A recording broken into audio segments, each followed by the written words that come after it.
Hello, friends, and welcome to the Monday Show 24. I'm your host, Wes. With me, as always, my good friend, Roots. Roots, how's this Monday been treating you? Good actually.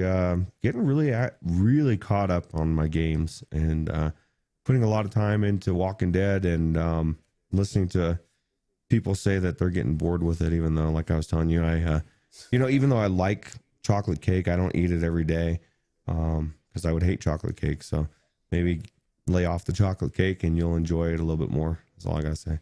Yeah. But Yeah, man, if the chocolate cake's starting to get stale, have a cheeseburger, brother. yeah, I bet that cake will taste better tomorrow. yeah, exactly. But yeah, no. Other than that, I'm doing good.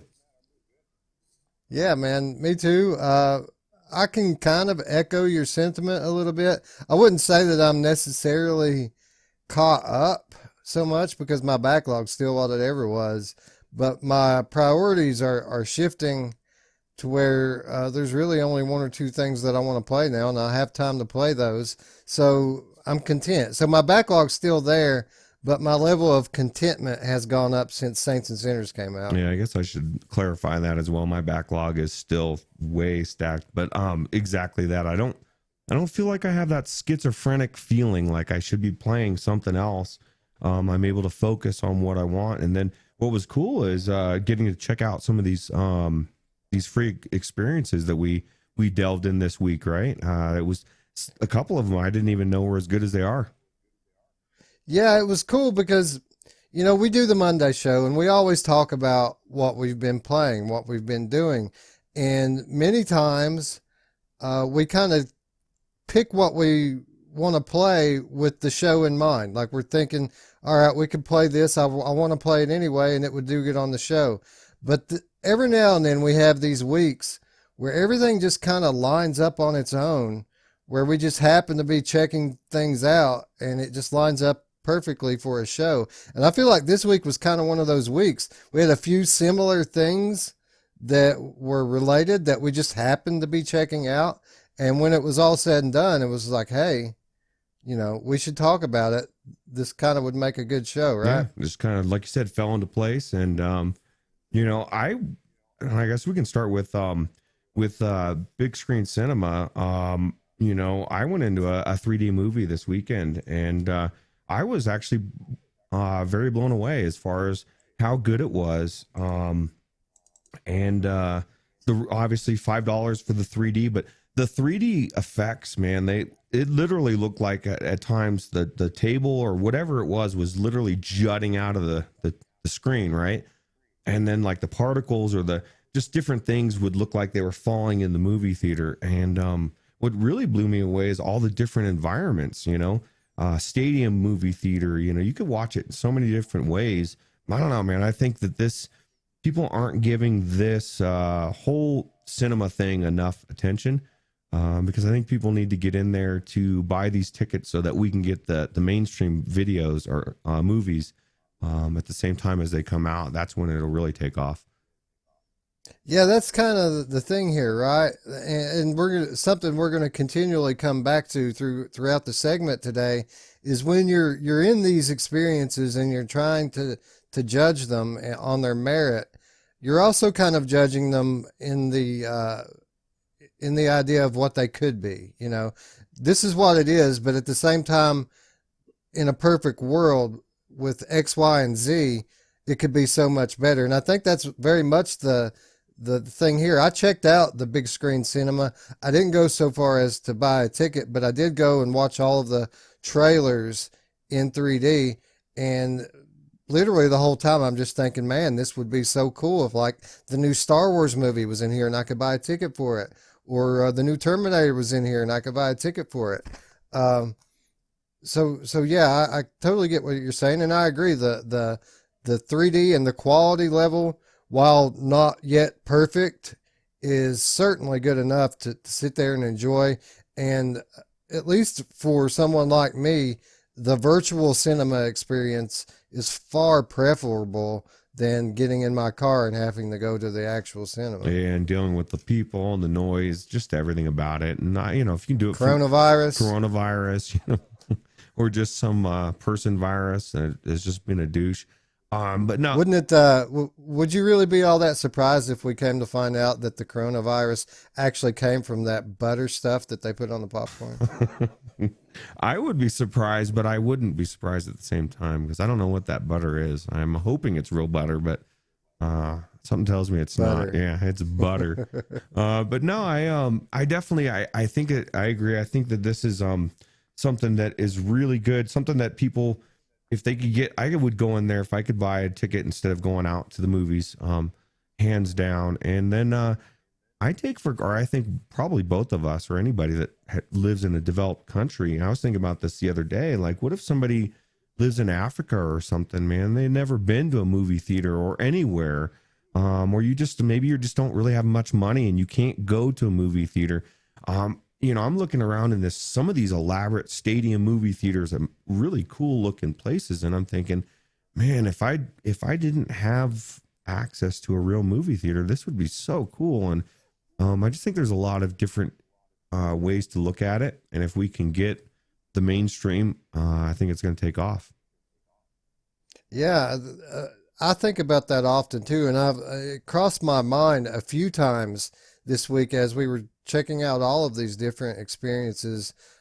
Just the profound impact that VR going mainstream would have on people who are handicapped, people who are wheelchair ridden or bedridden that can't get out.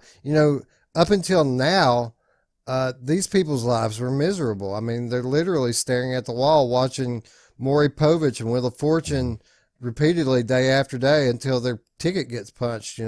Now it's limitless possibility. You can go to the movies. You can do other things that, like we're getting ready to talk about. Literally, there are no limits anymore because of the profound impact that virtual reality may possibly have on the entertainment space. Yeah, I think it's just a matter of time. Once you can get, the only thing that sucks is for the actual movie theaters, but I mean, they really haven't been doing themselves a service anyway, right? They charge so much to get in, so much to for the concessions, all of that. And I say fuck the movie theaters. I changed my mind. But yeah, you could literally go at to a fairly decent restaurant on a date and have a pretty good meal for what you pay to go to one of these movie theaters, get 2 tickets, a couple popcorns, and a couple of drinks. And, you're out 40 to $50 just for 2 people normally doing that. I'll get one better for you, Wes. Have a Toy Story 4 come out or something, and all your kids want to see it, and your wife thinks it's a good idea. And, I don't know about you. I was always the dad that I wanted to, I grew up as the popcorn was part of the movie. You know what I mean? So I'm going to get the popcorn. I might smuggle in some sodas or something, but with a family of 4 or 5 people, my God, dude, you're shouting. You might as well have $100 bill at least, because you're going out there, and it's a lot of money to be investing in a movie theater experience. Well, we kind of have the system down on this because if those of you who follow the channel know that I'm budget-minded family guy. I don't have a lot of extra income, so the way we do the movies here is when Christmas and birthdays come around. Part of their gift, someone always gives them movie cash, like gift cards to go to the cinema. And generally the money that they get between Christmas and birthday does them year round, because my wife will take them on like a Tuesday afternoon and they cut the rate when you go in there during that time. It's like the cheap day. And you would think that it'd be very busy. It's not. There aren't that many people there during this period of time, which is a plus in my book. But they do that. They take in some candy and drinks with them, and we do buy popcorn, like you said. I don't know what that butter is, but it's delicious. So we get plenty of that. But that's really all we do is we buy a discounted ticket and a gigantic couple of buckets of popcorn, and generally it's mostly paid for through gifts. So they have a pretty good system for that. That's cool. I don't know about how I feel about VR and buttered popcorn, though. Keep it away Talk from about glare. Yeah. Get that on your lenses, man. Oh my God. Yeah, no, I'll pass. But no, I was very surprised. It was definitely worth $5, which is what they charged. I watched Ghost in the Shell 3D, and it was really good. It was significantly better than I would have expected. I had it super sampled at 2.0. Looked phenomenal. I mean, I didn't have any qualms about how it looked. And like I said, the 3D was next level because 3D is getting there, but the glasses just doesn't cut it, bro, man. It just doesn't. It's not the same when you're actually once it's incorporated into the technology. It just looks better, you know. Yeah, yeah. The stereoscopic 3D that comes with VR is definitely superior to the polarized um, glasses that you get at the theater. Now, that said, I do enjoy when I go to the movies. I always go for the 3D option. I mean, I'm a 3D head. It always boggles my mind that 3D TVs didn't catch on. I would have thought by now that every house would have had a 3D TV and the flat games would all be running in 3D on those. But for whatever reason, that didn't catch on. But yeah, I think what you said there is pretty important as well. When you're experiencing something like this in the headset, the movie that you pick is going to be paramount. You need to be watching the right movie, and something like Ghost in the Shell would be perfect. How cool would the original Ghost in the Shell, animation be in this thing in 3D? That would be tremendous, wouldn't Oh it? yeah, there's so many good movies and that could be just phenomenal. And like I said, just having it incorporated. And then, one aspect we didn't bring up as far as, the big screen is, you even mentioned it yesterday when we were checking out a different program. There's a lot of people that are for whatever reason, family wise, dating wise, whatever, are across the country, across the world. It just gives you some way to watch with a loved one or a friend or whoever and spend time and physically look over and that they're there, And so I think it'll be kind of cool to just see how technology will take this for a lot of these, you know, relationships, friendships, family members, whatever. It's just going to bring them together, I think. Yeah, my whole thing with that was over the last decade and a half, online dating has taken off.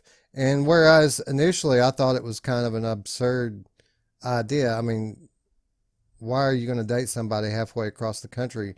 You can talk to people locally and you can actually meet them and do things with them. But for whatever reasons, online dating has worked. A lot of real relationships are made despite the distance. And that's with these people just being limited to chatting, typing, talking, and video chatting in recent years. But now, thanks to VR, you can go on actual dates. You can go to the movies with people. You can take in any number of different entertainment events. And in case you haven't noticed, that's what our theme is today. We're going to talk about a few different ways to take in entertainment with a friend in VR. But it has profound implications for online dating. And I think as the years go on and VR as a platform matures, you're going to start to see this being integrated together. You're going to start seeing VR dating services and people putting together VR dates, going and seeing different sites. I mean, I could literally, hook up with somebody right now who's across the country in California, and we could go take a virtual tour of the Coliseum.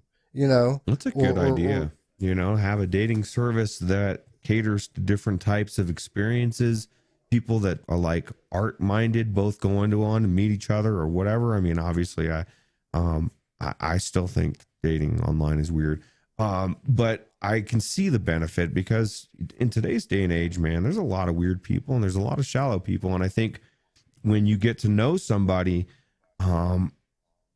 it can change. It's like you get to know them and then you spend time with them. I think it's backwards, and I'm like you. I think people should be meeting people in person, but to each their own. Yeah, it's weird. I always used to joke about it. I never thought that any kind of meaningful relationship could be made from it, but literally, like my sister, for example, has had a decade-long relationship with a guy who lives in Canada, and he's actually here right now. He's visiting her. He generally does maybe once a year. He'll come in and they'll spend some actual time together. But I never would have thought that they would have stayed together this long.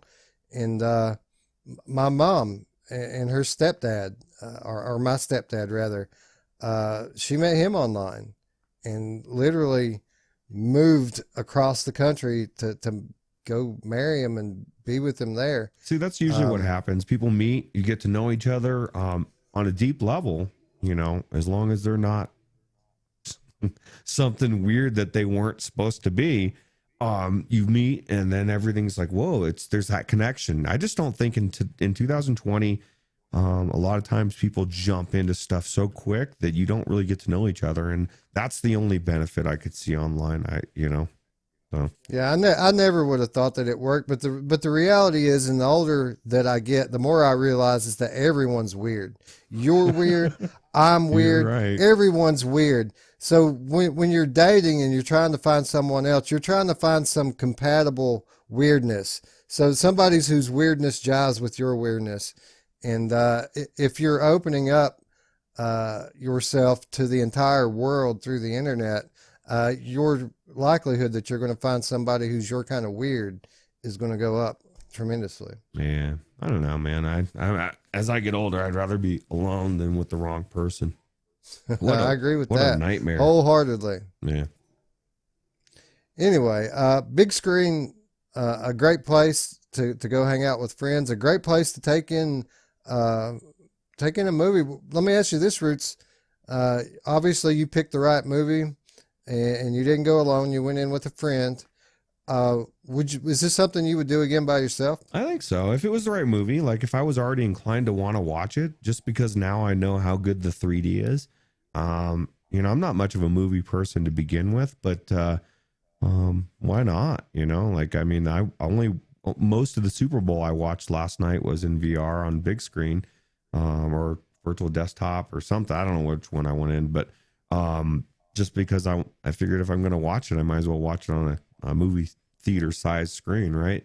Well, that's really the cool thing about big screen is you don't have to go in there and pay money to watch a movie. Anything that you can put on your desktop, you can create a room, like you said, any number of different kinds of arenas or cinema or just whatever type of venue you want it to be in. You can totally customize it, invite your friends over, and anything that you can play on your monitor, you can share with your friends, provided that you have enough bandwidth to be a server. Yeah. So that's really the coolest thing about big screen, and it really was a handy thing when we were planning the 2019 show.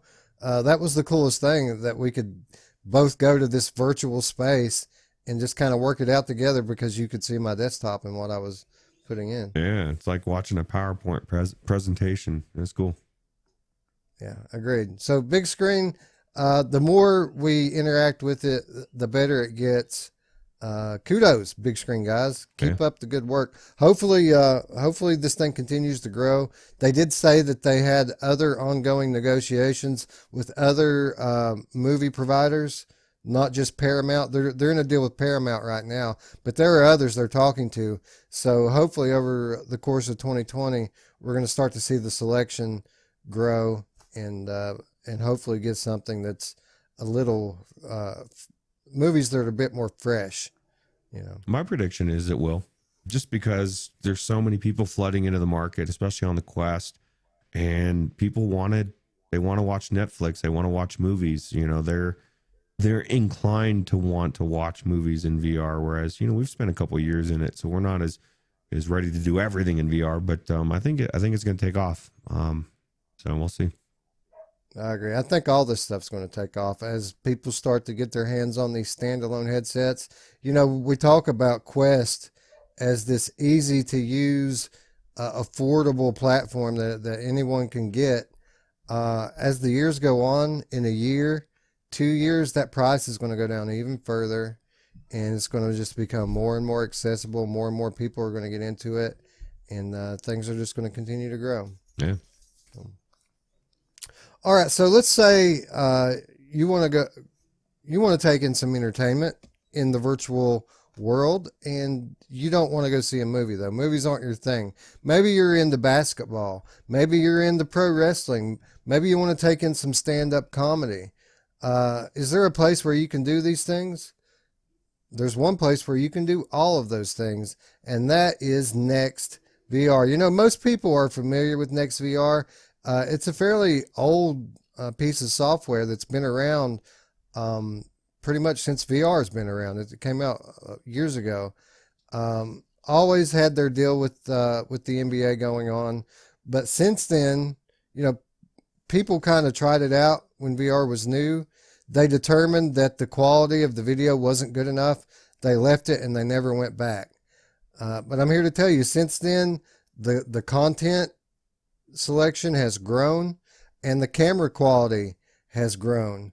And I got to say, Roots, I wasn't expecting much when I went into Next VR, but I came out fairly surprised, not only at the variety of content that they have, but the quality of it. Yeah. Yeah. It's been a while since I think what you described before is what I remembered of Next VR.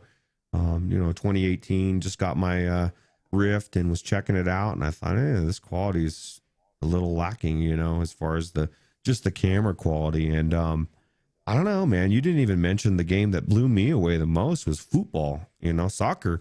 Man, it was the angles, and it was so cool watching these people do these bicycle kicks backwards, upside down, and doing these elaborate shots where the keepers were doing these amazing blocks and stuff and being right there behind the goal. It was phenomenal. I thought, oh my God, if I was like a soccer fan, if I loved soccer and I could watch every game this way, I'm there. And I even went into the basketball one. I watched like probably a quarter of the most recent Nuggets game, and because they got the full game on there, and I guess you can get full games on that. And if you have the pass, you can do retroactively. If you've got the full thing, you can watch them, and the whole games. You can watch all of them. I guess, I don't know, man.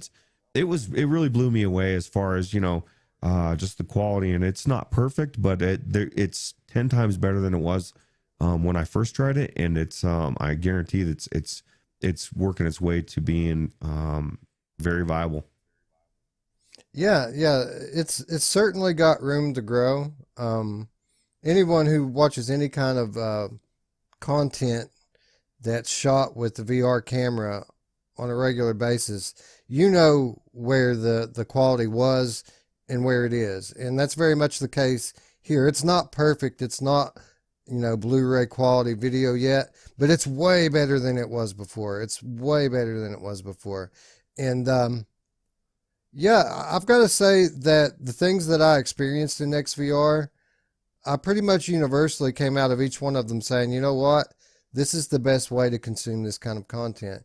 And whether it be basketball or wrestling or soccer or drag racing, monster trucks, boxing, comedy, all of these things they have,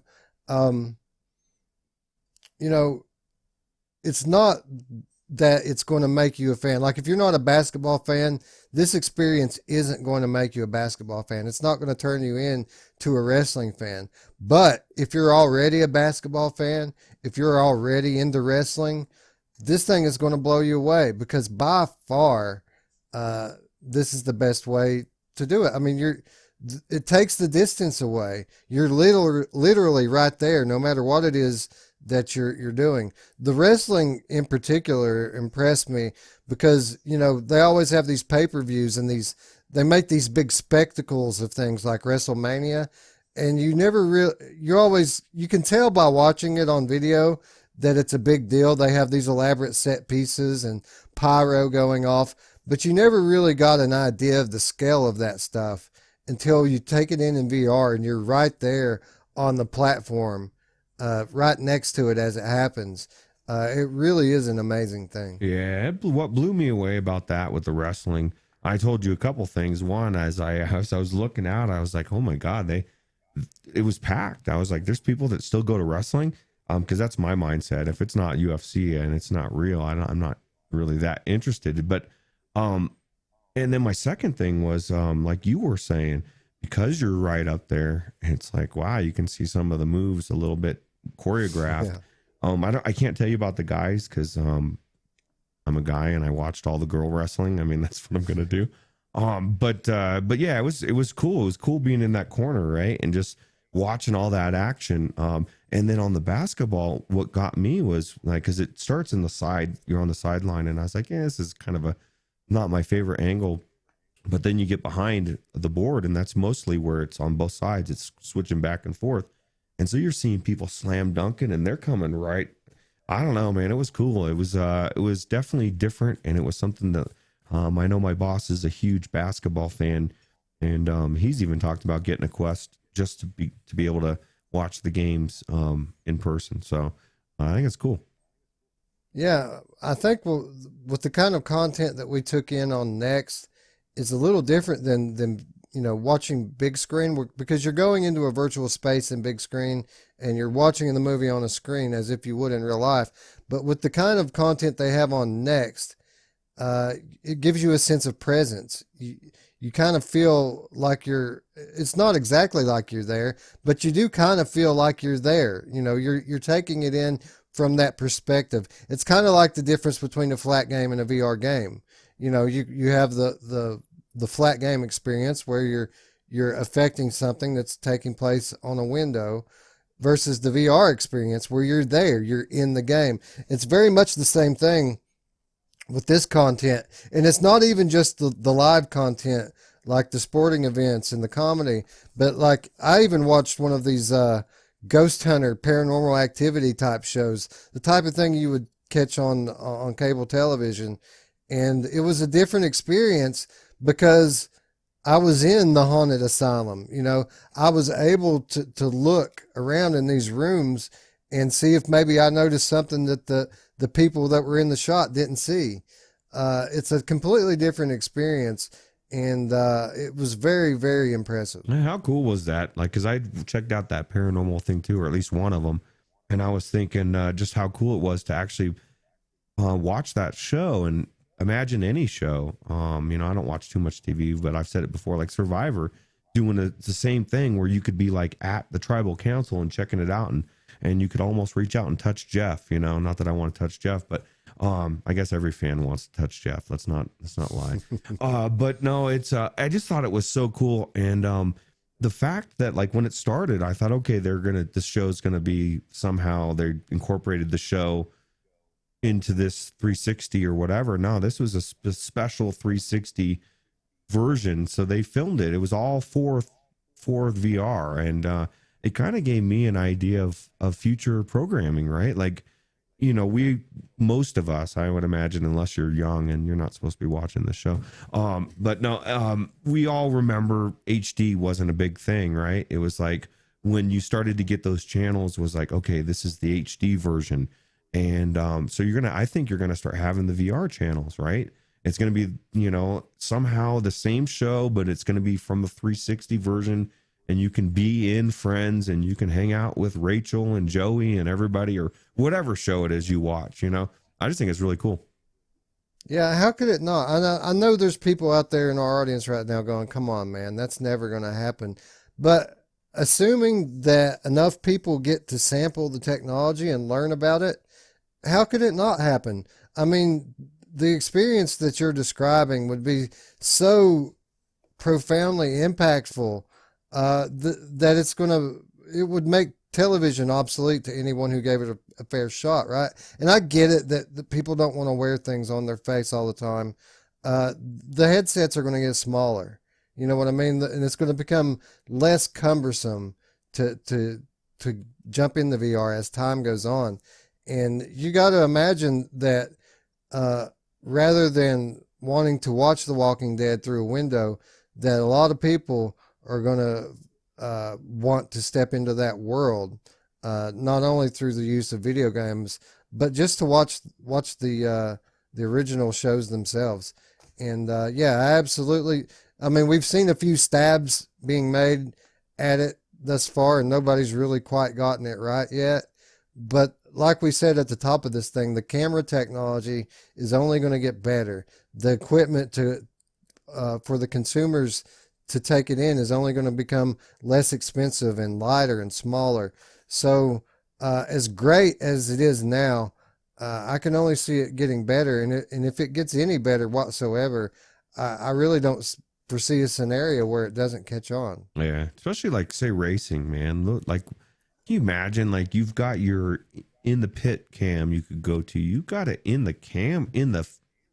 You could be in the car, man. You could like go in. You could race with your favorite racer or just whatever. The implications of what they could do. You could even go as far as like a helmet cam for each player and for football. Or I mean, I don't know, man. It's just the bottom line is TV's stale, it's dying, and this is a whole new way to reinvigorate the entire market of television and everything and bring you into the experience in a whole new way. And once that starts happening, TV as we know it, movies as we know it, just stop happening, man. And let's be honest, with the exception of Survivor, I'm happy.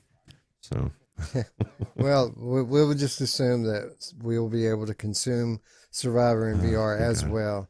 And we're going to be able to sit down at the tribal council and watch somebody pull the immunity idol out of their cavity and say, I'm not going anywhere, Jack. But guess what? You are. Yeah. Sounds good.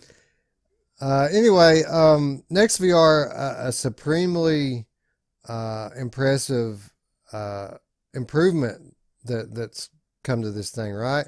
And when you compare it to big screen does have one massive advantage over Next VR, and that is the ability to bring a friend. Next VR is very much a single person experience. You can't meet up with your friends. There are no social aspects to it.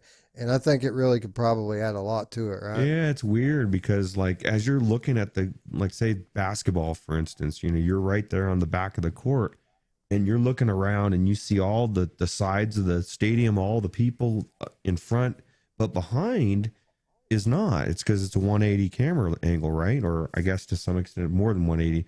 But if I look back, I see virtual people that are not there. They're fake. So why can't I have a virtual Wes there as well to watch the game with me? It makes no sense. And I think what you said is perfectly, you know, like what's better than watching a sporting event than watching it with somebody that you're, you know, a friend or a loved one. And I can't imagine they don't add that.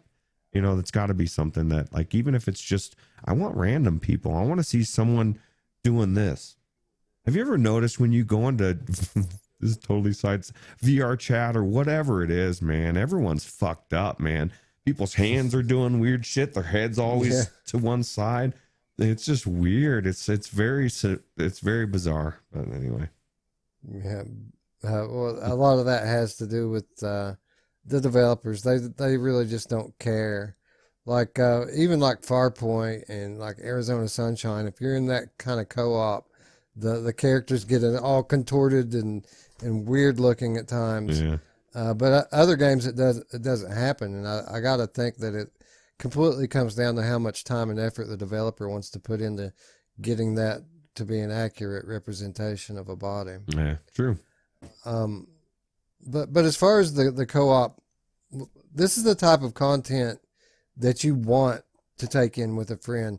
For example, the comedy club that I went to, you don't go to the comedy club by yourself. Mm-mm. You know, you always bring a friend, and everybody's had a few drinks, and you're kind of giggly anyway. It makes the content funnier. So if you're not in a mood to laugh, you're sitting there by yourself with your arms crossed. You might not enjoy the comedy quite as much as you would if me and Roots have been, you know, cracking up in the lobby for 15 minutes, cutting jokes on everything we see. Now we go into the stand-up thing in a mood to laugh. All of a sudden, it's a lot funnier. So I feel like with the on-demand content, the pre-recorded stuff, the replays, I feel like it would help to have a multiplayer feature added in. Now with the live content, and they do have live content. They have live comedy. They have live basketball. I'm pretty sure they have live WWE. There are live events in there that you can pay for. With that sort of thing, you can work around. You can connect outside of the app with Skype or Discord or something of that effect. You can even use the Oculus voice chat And if it's a live event, then you know it's going to be synced perfectly, that you're both watching the same thing at the same time, and you can still kind of have that commentary back and forth. But that just isn't possible with pre recorded content because obviously you're going to hit play at different times. There's going to be different lag and latency on both systems, and it's going to really create a disconnect. But yeah, a great foundation to build upon here. Loads of improvement from launch, and I think that we're only going to continue to see this thing get better. It's free, you know, and it's free. What else? I mean, what else it's a lot of content too, right? A lot of content for free on here. Yeah, actually, all three of these things we're talking about are free, and it's just amazing that there's just such good content, like you said, that's being put out there. There's a lot of different. And you even were saying earlier, like certain, like WWE maybe puts a little bit more money than the NBA, so everything's kind of advancing at different levels. But everything is definitely advancing by leaps and bounds. Yeah, I was impressed with everything that we did this week.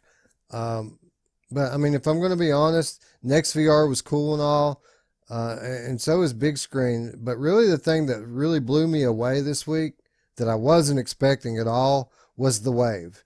I had no idea. This thing's been out for years now. It's the Wave. It's still in beta access, beta form right now. But I'd never even heard of this thing before. And it turns out that I read an article about the Grammy award-winning musical artist Imogene Heap doing a virtual performance in this piece of software. And when I read that article, I said, you know what? I'm not doing anything. Let's check it out. Because the person who wrote the article was just blown away with it. So I went in and checked it out for myself. And I got to say, Roots, I was blown away. I've been in this thing 4 or 5 times since then. And every time I go in it, it just surprises me just how good this experience is. You blew me away when you first suggested that we even check this out, because you told me it was free. And I was like, whoa. Wes wants to try something free, because if you don't know Wes, usually his stance is fuck that free shit. I'm not watching. But no, man, it blew me away as well. And like, I think looking at it from the perspective of what we've been doing and just seeing the future of what it is, it's the wave of future concerts. It's the wave of future music videos. It makes like listening to an artist sound boring any other way, right? I mean, it was just so cool. Yeah, so for those of you who don't know what the Wave is a platform for musical artists to provide live musical performances for consumers, VR users. And basically the concept is here, a lot of these types of programs will try to recreate the live experience. So if you're going into this band's concert, they're going to try to recreate what it's like to see that band live. But the attitude that the Wave takes toward it is that there are so many boundaries that live reality puts on your experience. You can't fly, you can't teleport, you can't, there's just so many things that we can't do in real life that we can do in virtual reality. So their attitude is, why should we limit ourselves? I mean, we just spoke about it in Next VR about how the cameras aren't perfect yet. So why would we put a less than perfect recreation of the live experience out there when we can go into VR where there are no boundaries and literally take these people who are already artists and let them use their artistic talent to provide a surreal experience to the user. So that's what this is. You go into these musical performances, but there's so much more going on than just music, right? Yeah, it's like a laser light show of 2020, like where you're in there and each it seemed like each one had 3 songs, but I'm not sure if that was like standard or whatever. But so imagine going in and loving Nine Inch Nails, and you've got 3 Nine Inch Nails songs and Nine Inch Nails came out and they made a phenomenal experience for each song. That it's kind of, I would equate it as kind of like a Tetris effect feel, you know, kind of like where everything comes together in a different way, even though it's not haptic, but it just was very unique. And I loved each one of the three. And what's kind of cool is they replay every they recycle. So it's three each time. And then as soon as they did, it has a little bit like 5 minutes. So it's restarting. And you like you were telling me when we first went in, we need to go in the very beginning and watch it from beginning to end, because it's its own separate experience. And it really was, you know, it was just very unique. And I enjoyed it. And what's kind of cool is, you know, we joked about it. It says the wave, you know, coming every day or whatever the time frame is, has a big clock on it. It said 21 hours. And both of us were saying, hey, there's a new one coming tonight. You know, I'm going in there tonight to check it out, man. You know, maybe we can get, like you said, maybe we can get Scion to go in with us or something. I want to check this out. I want to see what new, after I watched those three, I wasn't done. I wanted to see more. And so that's what's kind of exciting, is you keep having these different experiences, even to the point where they had posters on the wall from like 3 weeks from now. So it's starting to become a thing where people are showcasing their stuff on this, and it's kind of cool. Yeah, the way it works is they have obviously a schedule, a calendar of upcoming events, and these are live events, but they archive them so that you can view them later. But it isn't on demand. They play them on a schedule. They loop the experience. The ones that we saw were all about 15 minutes in length each, and then there's a 5-minute break in between. So every 20 minutes you have one of these things starting. And there were 3 of them for us to check out. And the way that they work, again, this is a holistic piece of art. You've got music, you've got visuals. A lot of them are interactive, or you can interact with them. But they build. They start here and they crescendo to a climax as you go through the experiences. So you don't want to you really don't want to go in the middle of it. You want to wait until one's getting ready to start, go in and catch it from start and stay to the finish, because the ending is always normally the best part. Anyway, there were 3 of them that they had on loop in there. All 3 of them very different from one another, but all 3 just absolutely awesome, right? Yeah, and what was kind of cool, and you even said, you know, every time you've gone in there, there's been people in there, and we even ran into K-Rave, man. If he ever sees us, Yeah.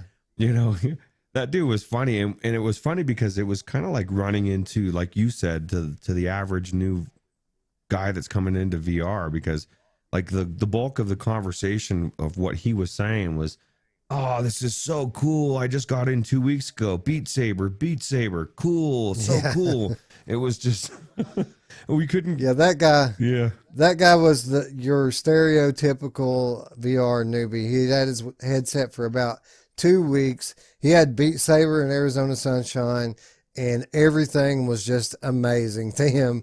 Everything was amazing to that guy. And it kind of made me a little jealous, Roots. I want to go back to those days when everything was amazing. Yeah, it was cool. It was cool to see different people and different reactions. And then, like you said, it's always better with a friend. Although I told you, the third experience we checked out, like it started us with together and then we disappeared. All of a sudden I was in this room by myself and I got scared and I was like, what the hell's going on? And then all of a sudden it brought us back together, and then it took us away again, and then we came back together. It was really cool. Each one was so unique. And I just think for anybody that wants to try something unique, that loves music, even wants to check out things, you don't even have to live in Colorado to enjoy it. And it's just something different that's free. Why not, right? Yeah, and here's the cool thing about it is we said it. There were 3 different experiences in here, about 15 minutes each, with 5 minutes breaks. That's an hour worth of content for free. But what did we spend, like 2 or 3 hours in this thing? Yeah, because even the main world, we were teleporting around and it was all weird, and like it was so big. And the way when you teleport around, you know, Wes could be talking to me, and as soon as I just teleport away one spot, he disappears. And so I got lost. I was like, fuck, man. I was teleporting around. I couldn't find him. I really did get scared at that point. and then I found you, and everything was okay. So it was cool. Yeah, that was one of my favorite parts of my experience last night. Is it's not all just about the content and the performers and the performances, but this thing has like an overworld outside, and I guess you could call it a lobby type thing, but it's not a confined lobby. It's like a vast expanse, kind of like a desert that goes out in all directions, and it is just massive. You can go forever, and there's not a whole lot of stuff, but there are things to find everywhere in it, and every corner of it. If you keep going, you're going to find items that you can collect, each that do their own little weird thing.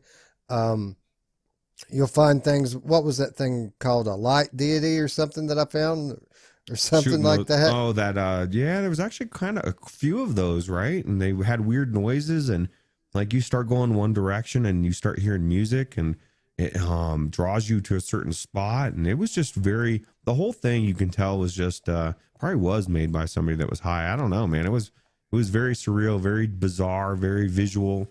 The music. I just can't wait to see some mainstream artists doing stuff with it. Because I've never heard of any of these people, but they all did a phenomenal job. And I can only imagine the same thing with music that I really love would just make it that much more surreal. So, Yeah, well, that's the thing.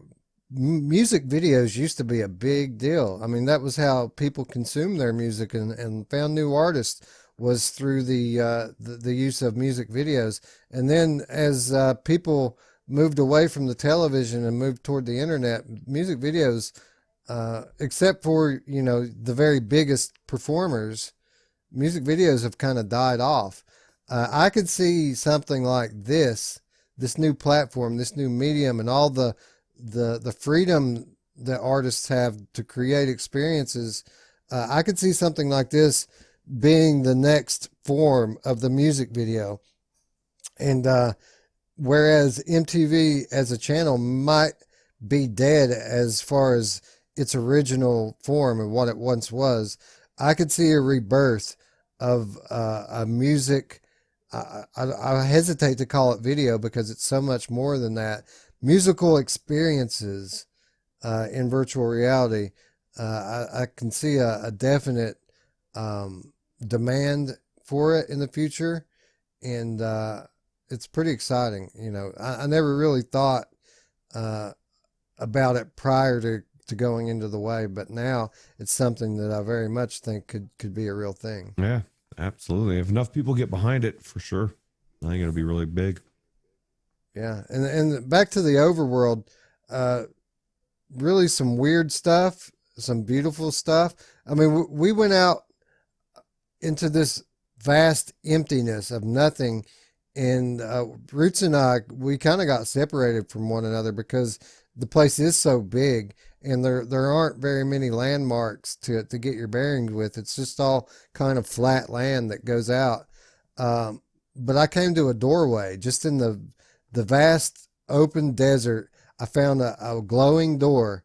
No idea what's on the other side of it. I teleport through it, and I go into this weird, like, other dimension that's kind of like a carnival funhouse with mirrors all around and distorted visuals and weird music.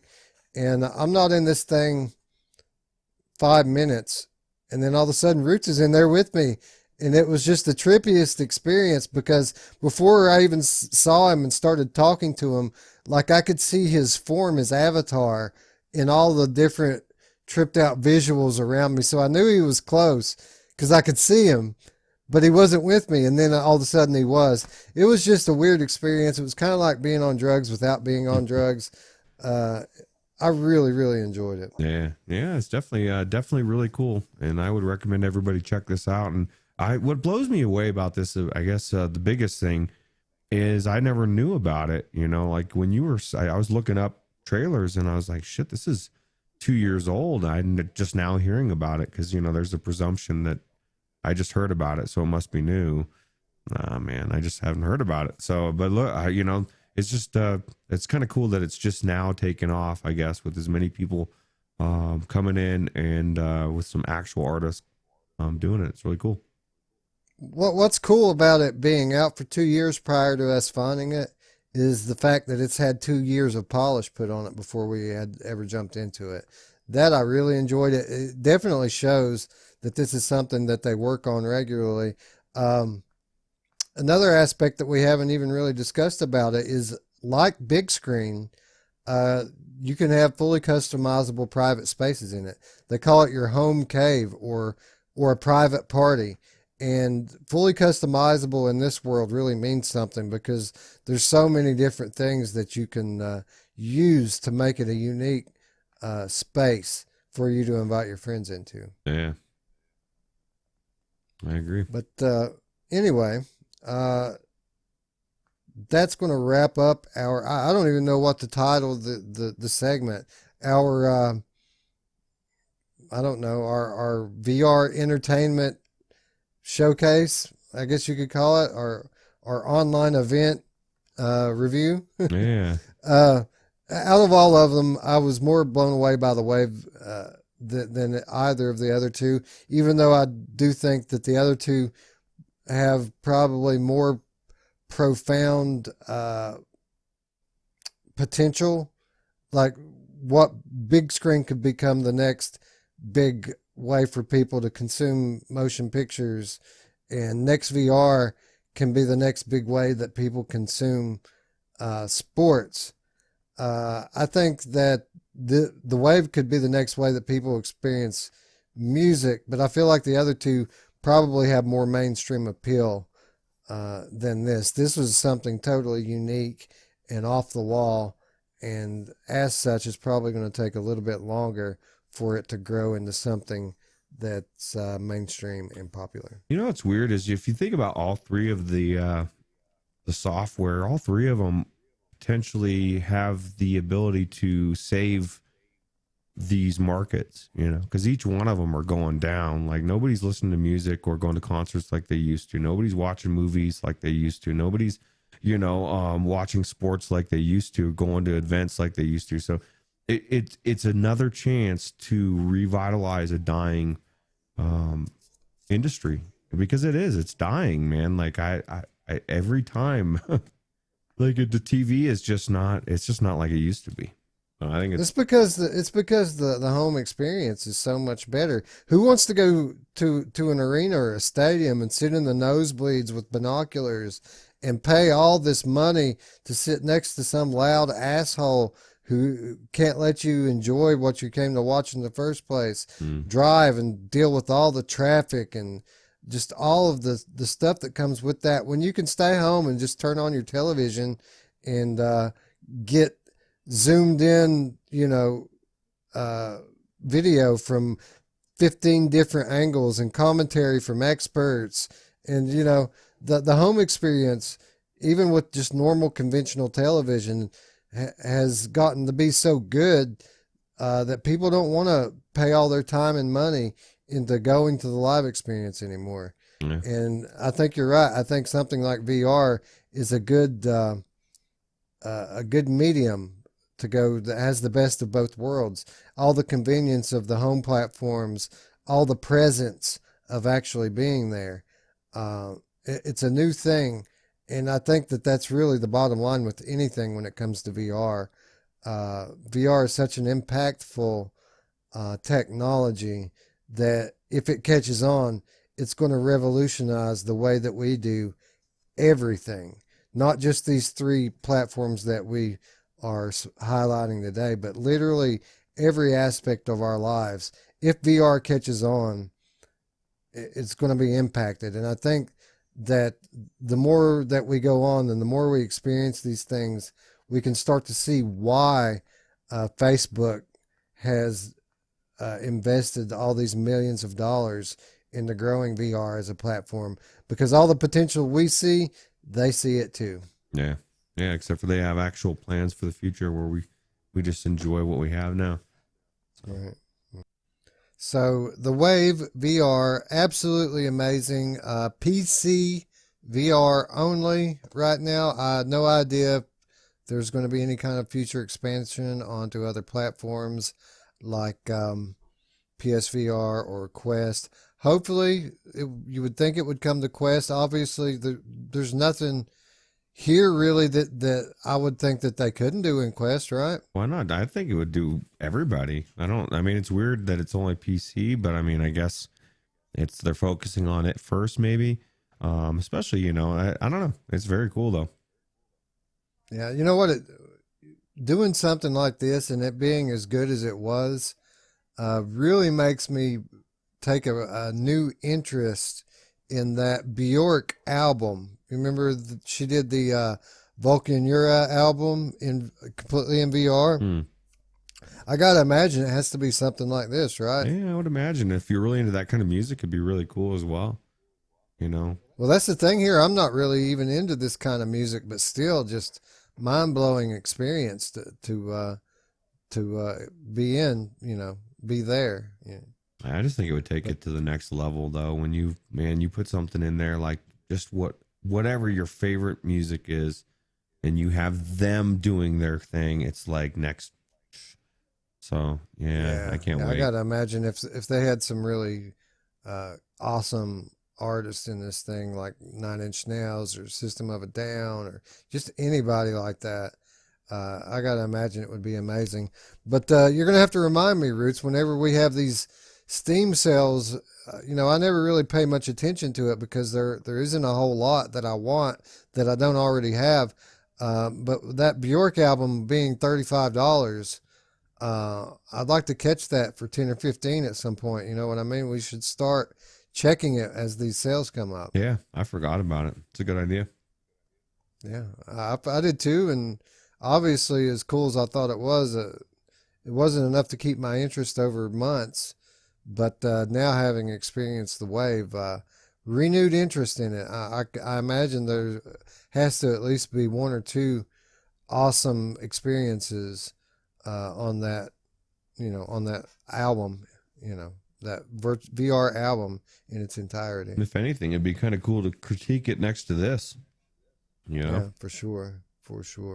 I'd love to, if I were somebody like Facebook who's investing heavily in building the platform, I would have a guy, an industry guy, whose job it was just to demo VR to entertainment industry people, recording artists, movie makers.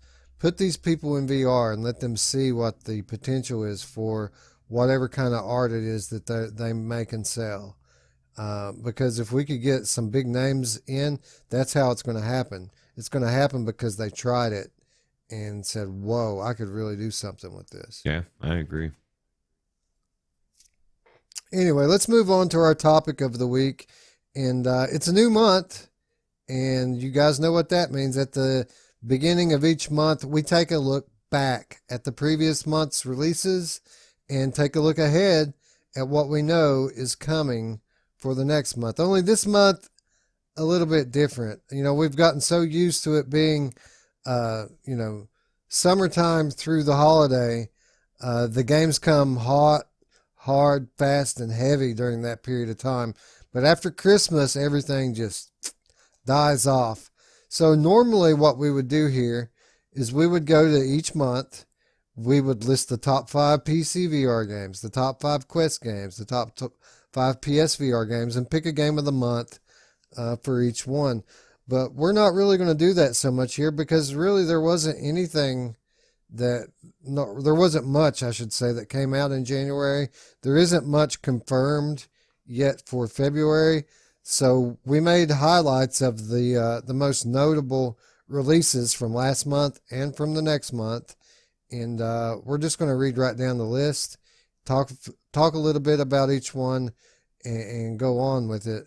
Roots, a little bit bare bones, but that's okay. It can't be, it can't be balls to the wall all the time. I kind of have enjoyed the break. Yeah, and you know what I was noticing when I was looking at this list and what this month is, or at least this episode, it's mostly ports, right? Because there aren't any new games coming out, it's just like, okay, we're moving this game from this platform to this one to that one, and so it's all mostly games that people have heard of, or most of them.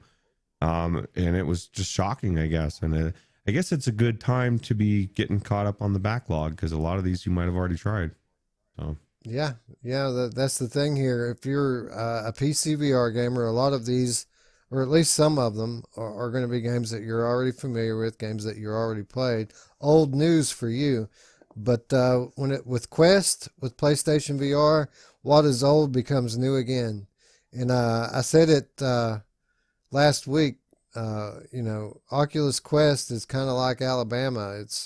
It's really got some great stuff on it, but it's a year behind everything else. yeah. Anyway, let's start with January roots. Let's talk about some of the games that came out in January. First of all, we had a game called Fail Factory. This game was an Oculus Go game. And just this past month, it was ported over to Oculus Quest and Oculus Rift. This game was published by Oculus Studios, originally developed by Armature for Gear VR and Oculus Go. Now, more than 2 years after its original release, the game's coming to Rift and Quest. What the concept is here is you're an intern and you're going to work your way up through the factory hierarchy by completing mini games. And it's kind of structured like Angry Birds VR. They grade your performance at the end of it: 1 star, 2 star, 3 stars, 4 stars. And as you reach certain thresholds, you move on to the next puzzle. And interesting here, Roots, if you go back to read the Go reviews, everybody loved it. It was almost 5 stars. You read the Quest reviews, a little less. It's like 4 stars. People really like it still, but it's not perfect. You read the Rift review, 3 stars. People not so impressed with it. So I think it's really all about what you value and what your expectations are going into a game like this. But it's certainly colorful, and I can see the potential for fun here. What's the cost on it? $5. $5. That's not too bad, man. People need to stop bitching. Then $5 is, for $5, it looks like a good game. But it's one of the things that I think about all the time. Just listening, because PSVR without parole, they'll review a Shadow Legends or whatever, and the whole community is just raving.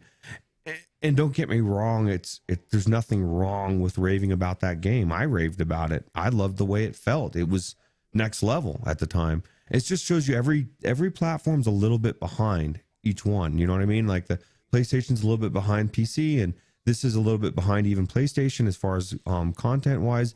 And it's kind of cool. It's a good time to have multiple platforms, because there's always something new coming out. And even if you didn't get a chance to play for this on Go or Gear, which I never tried either one of them, now I've got an opportunity to check it out if I want to. Well, that's just it. It's all about the context. It's all about your prior experience. Obviously, by looking at the ratings on this platform to platform, Asgard's effect hitting hard on the PCVR front, right? Yeah. But if you're a Quest player or a PSVR player, something like this could hold a lot of value, and it doesn't mean necessarily that those are bad platforms or that this is a bad game. It just means that they're different. I was blown away when I first tried Asgard's Wrath, but I wasn't any more blown away by it than I was by, say, Rush of Blood when I first played it.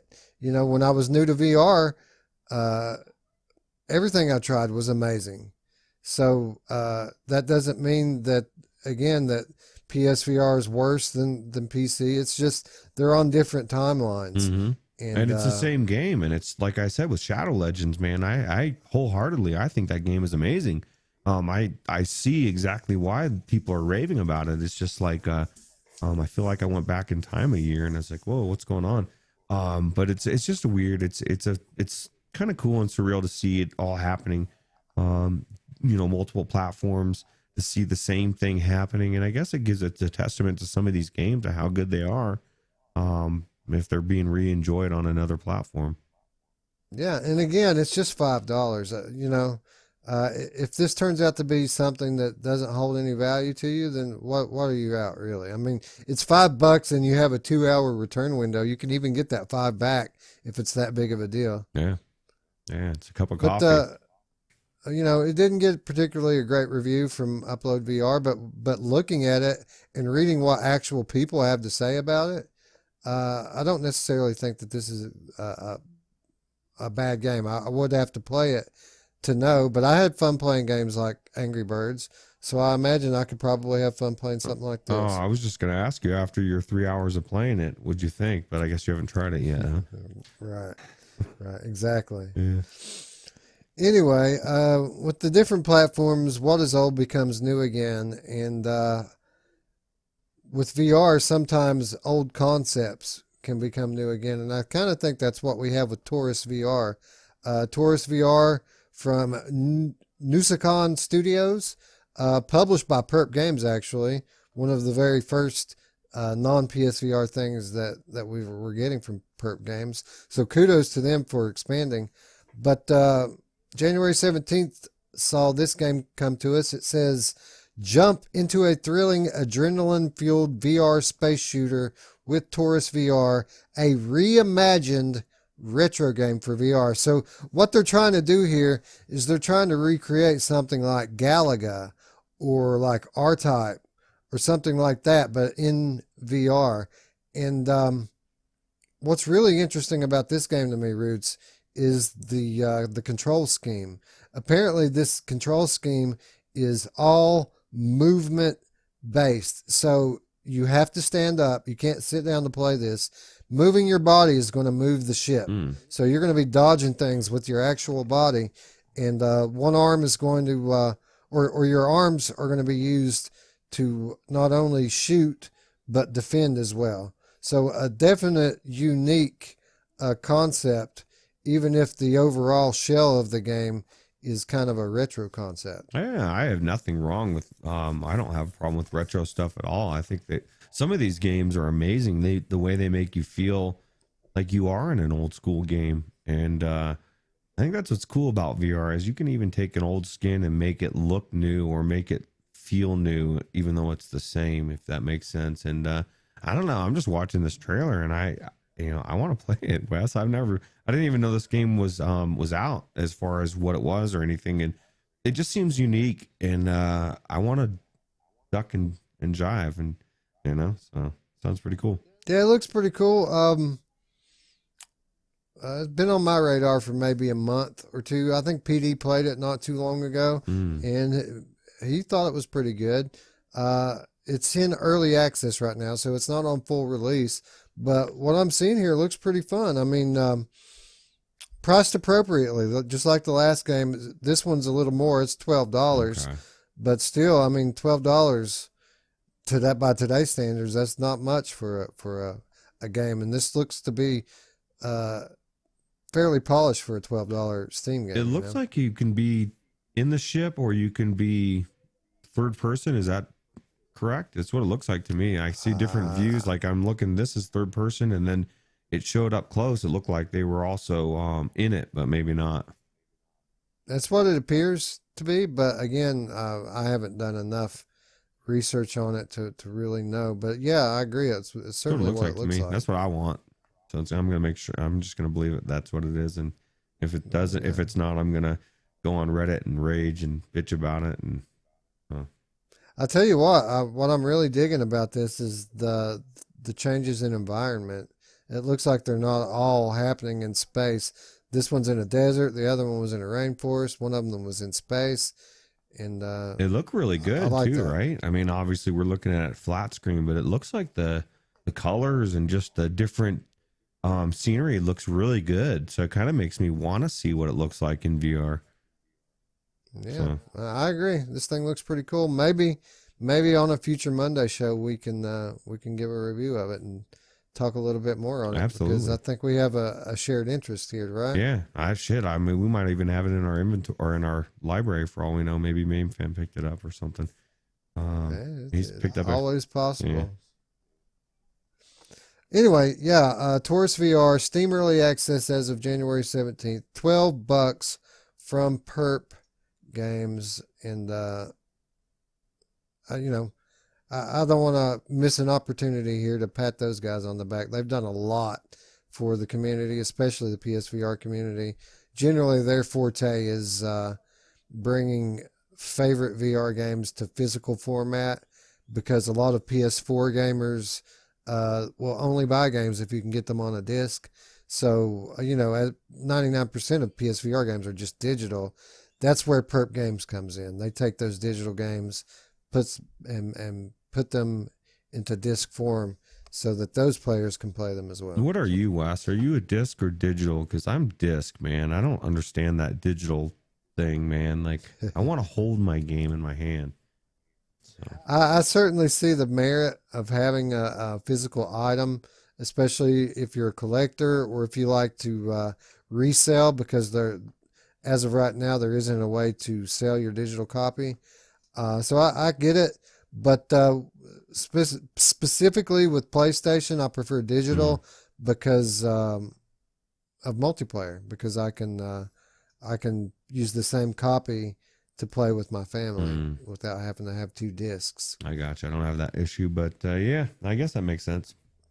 But there are certain games, like Firewall, No Man's Sky. I have two copies of each of those, so that I can play. Co-op. So okay, yeah. I mean, that's what I want. I want to play some co-op with my family, the digital copy, but nobody has a PS4, so. Now your daughter has one, right? Oh, yeah, that's right. She doesn't have the VR though.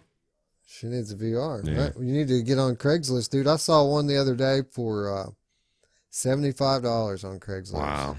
I'm so sketched though. I'm so sketchy if I see how people treat shit. Like $75, dude, and it had Move controllers with it. Wow, that's almost worth the Move controllers themselves. You buy it used. Yeah, I know. Yeah, that's a good deal. Yeah, that's what I said. I mean, it looked like it was, the cables were all bundled up and knotted up. It was just a pile of shit on the floor.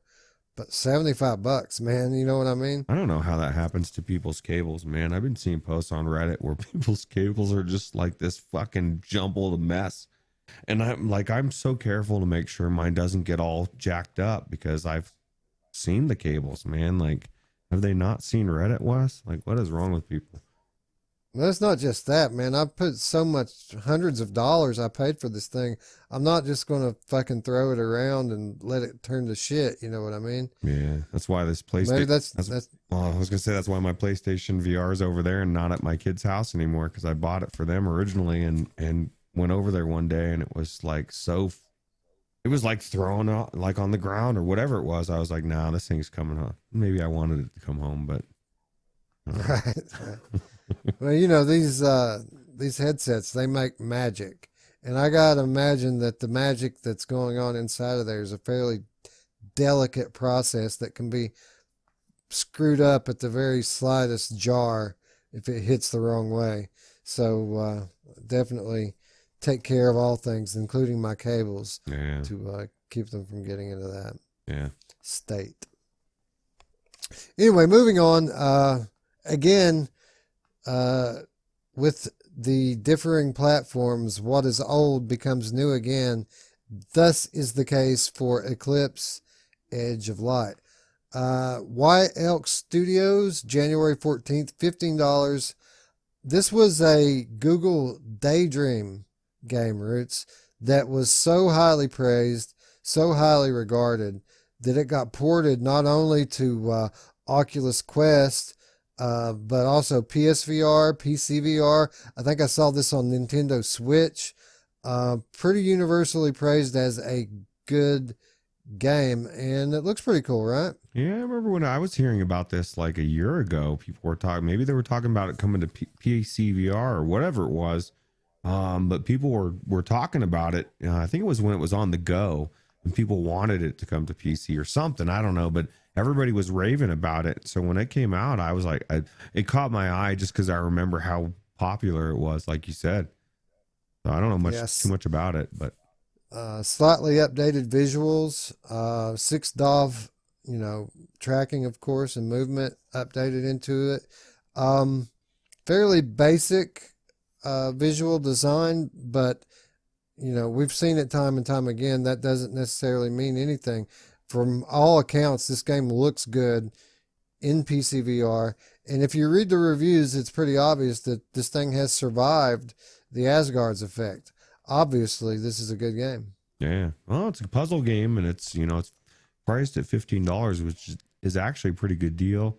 And to me, it looks better graphically than Journey of the Gods or anything like that. That was said to be not that graphically good. This looks 10 times better. So if it's got a good story, I could see it being really good. It must be. For sure. It's got about a 3-hour science fiction based story campaign, and the gameplay is based on exploration and puzzle solving. Roots, two things you might find interesting about this game. One, even though there are puzzles, they're not mind benders. They're fairly simplistic, the puzzles in this game. And there's a jetpack. You can fly around. Oh, you just convinced me double time there to get it. Well, this one of these things is like, I'm not like Scion. I don't want abduction level puzzles where I'm like fucking stuck on a puzzle forever. I still stand by the frustration of any puzzle game amplifies by tenfold when you're in VR. So if you get to that puzzle that's like, what the fuck? It just, I don't like it. I don't like that feeling in VR, Wes. I'd much rather feel it on flat screen for some reason. That is kind of weird, but I thought you might say that. So again, you don't have to worry about that here. From all accounts, a very enjoyable experience here. And if you like story-driven games, if you like to explore, apparently this one holds up. Wow, that sounds good. Actually, I might have to check it out. All right, so moving on, this next game I added to the list because they've managed to do something unusual, something we haven't seen before up until this point. And I'm talking about 2MD VR Football Unleashed. From Truant and Pixel, it was released on January 9th on the Oculus Quest store. Now, what makes this so interesting, because like so many other games, great games like To the Top, Pixel Rip, 1989, 2MD Football, universally loved on all platforms, right? Denied access to the Quest store for undefined reasons, as usual, right? Nobody ever knows why they get declined. But unlike those other games we mentioned, they had the verdict reversed, Roots. And now they are available on Oculus Quest, and I have no idea how they've done it. Do you have any clue what these guys might have done? No, it makes you wonder what the secret was. Maybe they just realized it was a good game. They just haven't realized it for all the other ones. I don't know, man. It makes no sense. I mean, this, doesn't look like it's better than To the Top or Touring Carts or Pixel Ripped. I mean, not that it's not good. It doesn't look any better than them, and it made it. So they got the secret, Wes. They need to let the rest of us know what the secret sauce is on how to get on the Oculus Quest store. There's probably some developers out there that would pay big money to find out that secret. And I don't think it's possible, Wes, because I don't even think Facebook knows what the reasoning is behind it. Maybe it's purely political. Who knows?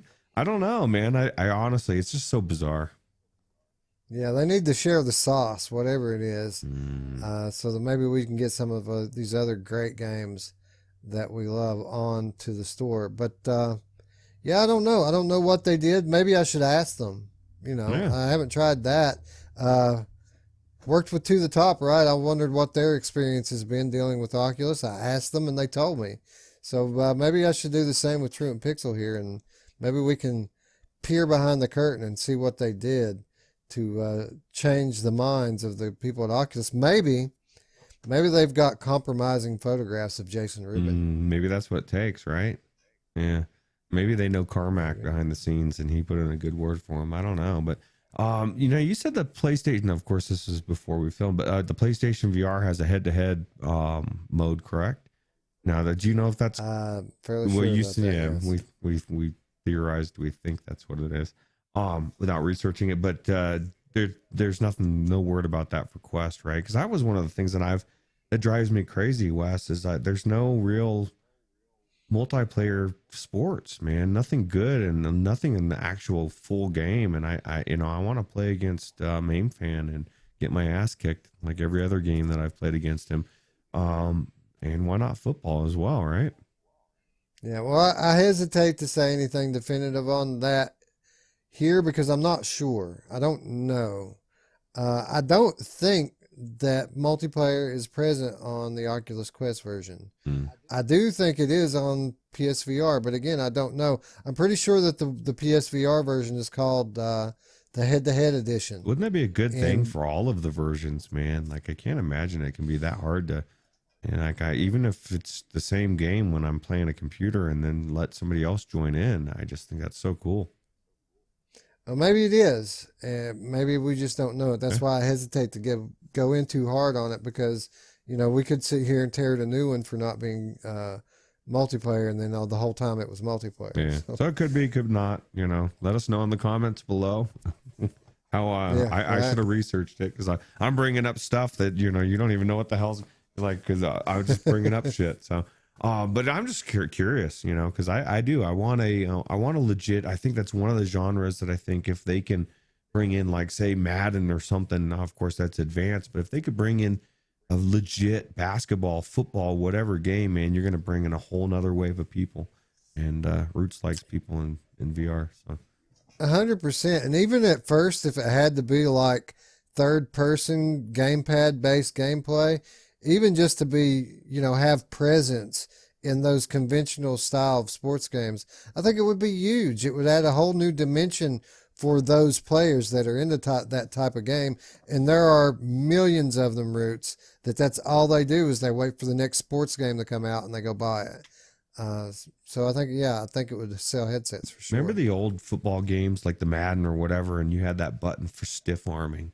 You run in and you stiff arm people, dude. Now you're Yeah. the running back and you're actually fucking stiff arming shit, with actual feedback. And I don't know, man. I get excited every time I start to speculate with this kind of stuff. I don't think we're that far off. So Yeah. Well, I hope you're right because I am a football fan. I am a sports fan, and I agree. I think if we could have a full-fledged, sports game, no matter what the sport, I think it could be great if done correctly. yeah. All right. Moving on to the next one. Again, a recurring theme. What is old is new again. Roots with Doctor Who, The Edge of Time, for Oculus Quest. This game coming to us, of course, from Maze Theory, $20. So we played this game not too long ago. I wasn't that blown away by it. You weren't that blown away by it. But I think we're kind of on an island here because I've read a lot of good reviews when it comes to Doctor Who, The Edge of Time. It's a weird thing, man, because I really believe some of it's the fanship of the show and some of it's, not. I've had people say, I don't like the show and it was amazing. And I don't know if they're lying to me, Wes, or what the deal is. I think I just didn't get that far into it, to be honest. But there are it is mixed. The reviews are mixed. I don't think it's 100% wrong, but that's why we need to go back into it because I want to know for sure definitively it's a piece of turd before I keep saying that over and over again, because it may be amazing. And I've had enough people correct me and say, no, dude, this is good, usually in Reddit, to think maybe it is decent anyway. Yeah, and those people who corrected us on this game was the main source of inspiration that we took when we came up for a new concept for a new segment on the Monday show, and that being the second chance segment. So coming up on some future Monday show, we're going to go back into games that we didn't really care for the first time, but games that people really like. And we're going to try them again because we respect your opinion. So if there's something out there you hear us shitting on and you think we deserve or the game deserves a second chance from us, let us know. You can always leave a comment. And of course, as you all know by now, if you look down in the description, you'll find that invitation to our Discord community where we spend every day, hours every day, talking to our community about VR. So yeah, people in the Discord seem to think that this is a good game, Roots, and who am I to say they're wrong? So on that, do I get to still shit on the game if I don't like it? Like if I revisit it and then I'm like, I can still shit on it again, right?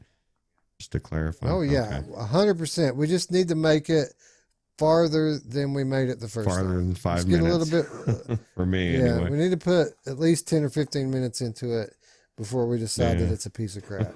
Yeah, that's fair, right? Yeah. It seems reasonable when you say it like that, doesn't Yeah. it? Yeah. No, it's only what, $20. It's not too bad though. At least it's a reasonable price. And from what I've heard, if you love Doctor Who, then it's a must have. But um Well, not only that, but we're talking about this game being on Quest. true. And when it comes to Quest, the story driven adventure isn't exactly common on the Oculus Quest. You have a lot of shorter experiences, a lot of the what I would call palate cleansers on Quest. Not a whole lot of these types of games. So definitely, if this is a good one, if it actually is a good game, $20 is a small price to pay. Yeah. All right, and moving on, the next one we already kind of talked about on PlayStation VR. These good people finally got to experience Shadow Legend VR. And, whenever I talk to these aspiring game developers, Roots, and they're always developing their games for Steam normally, but they always have this like aspiration that one day they might be able to go to PlayStation VR. And I always tell them the same thing. Not only are there 3 times as many PSVR headsets, but that community, if you manage to make it through the quality and actually make it onto the Sony store, you're going to get 10 times the appreciation from the PlayStation VR community than you ever would with the PC people. And we're seeing that with Shadow Legend, right? Yeah, it almost makes me think those darn nasty PC VR people are spoiled. Well, that's me actually. But no, yeah, this game, I said it earlier, it just felt so good. Like even just the beginning when I was climbing ladders and I was swinging across the chandeliers and just all the different stuff. It was the first game that I thought, oh my God, this game feels amazing. It was an eye opener for me. And to see it on the PlayStation VR is just phenomenal because I don't think they have a really good dungeon crawler kind of game aside from Skyrim, obviously. But this was from the ground up. This did something for me that Skyrim didn't do, and it actually made me feel like I was in the world and interacting with everything. I even got to feed a horse a carrot, Wes. Like that was like a highlight of my week. And this was just really good game. And they get to see the finished version, right? We had to put up with them adding different stuff and changing the boss and all the different stuff that the PlayStation VR are going to get or they did get the final finished version, which is cool. Well, that's the cool thing about Sony and their stringent quality processes. You kind of have to have something good if you're going to make it onto that store, at least a complete game in most cases. And yeah, I think a lot of content was added and a lot of things tweaked for the PlayStation version, and those tweaks have come over to the PC version. But I think that in most cases, the PC people haven't really gone back in to check it out. But I think, this could just be my own speculation and I might be wrong, but I think that all this extra content and all this extra polish, we probably wouldn't be getting that on PC if it weren't for the fact that they were developing this for PlayStation. Yeah, it's just another example how each platform helps out each other. Everybody wants to trash the other platform, but we all need each other, right? I mean, let's be honest. Yeah, and the fact that they got this upgraded version of this PC game to play on that, and it's not even real VR. I mean, that's an amazing feat in itself, right? Yeah, man. I just that blows me away, and we've referenced it a couple times, but there's some people in the community that think that PlayStation VR is not real, and I disagree. I feel like it has every aspect of real VR that you need. It's just missing some of the things that make it even better. But it's coming. Yeah. Yeah. I hear this stuff from a few different people. The funny thing is a lot more opinions about PlayStation VR than there are people who actually have played PlayStation VR. Not everyone. I mean, there obviously are a few people who played it and are critical, but again, a lot more opinions than we have actual people who have the headset. So Yeah, it's kind of like Pimax, but I'll trust everybody's opinion exactly. about that. I'm staying the hell away. Oh, that's a different episode, Roots. Oh yeah. I'm trying hard not to take the bait to go back down that road because Pimax keeps shooting themselves in the foot, man, don't they? Yeah, and what's funny is like literally if anybody wants Pimax to put out a good headset, you've told me you're looking for the right one. And it's just like you said, you see something and then they shoot themselves in the foot and you're like, what are they doing?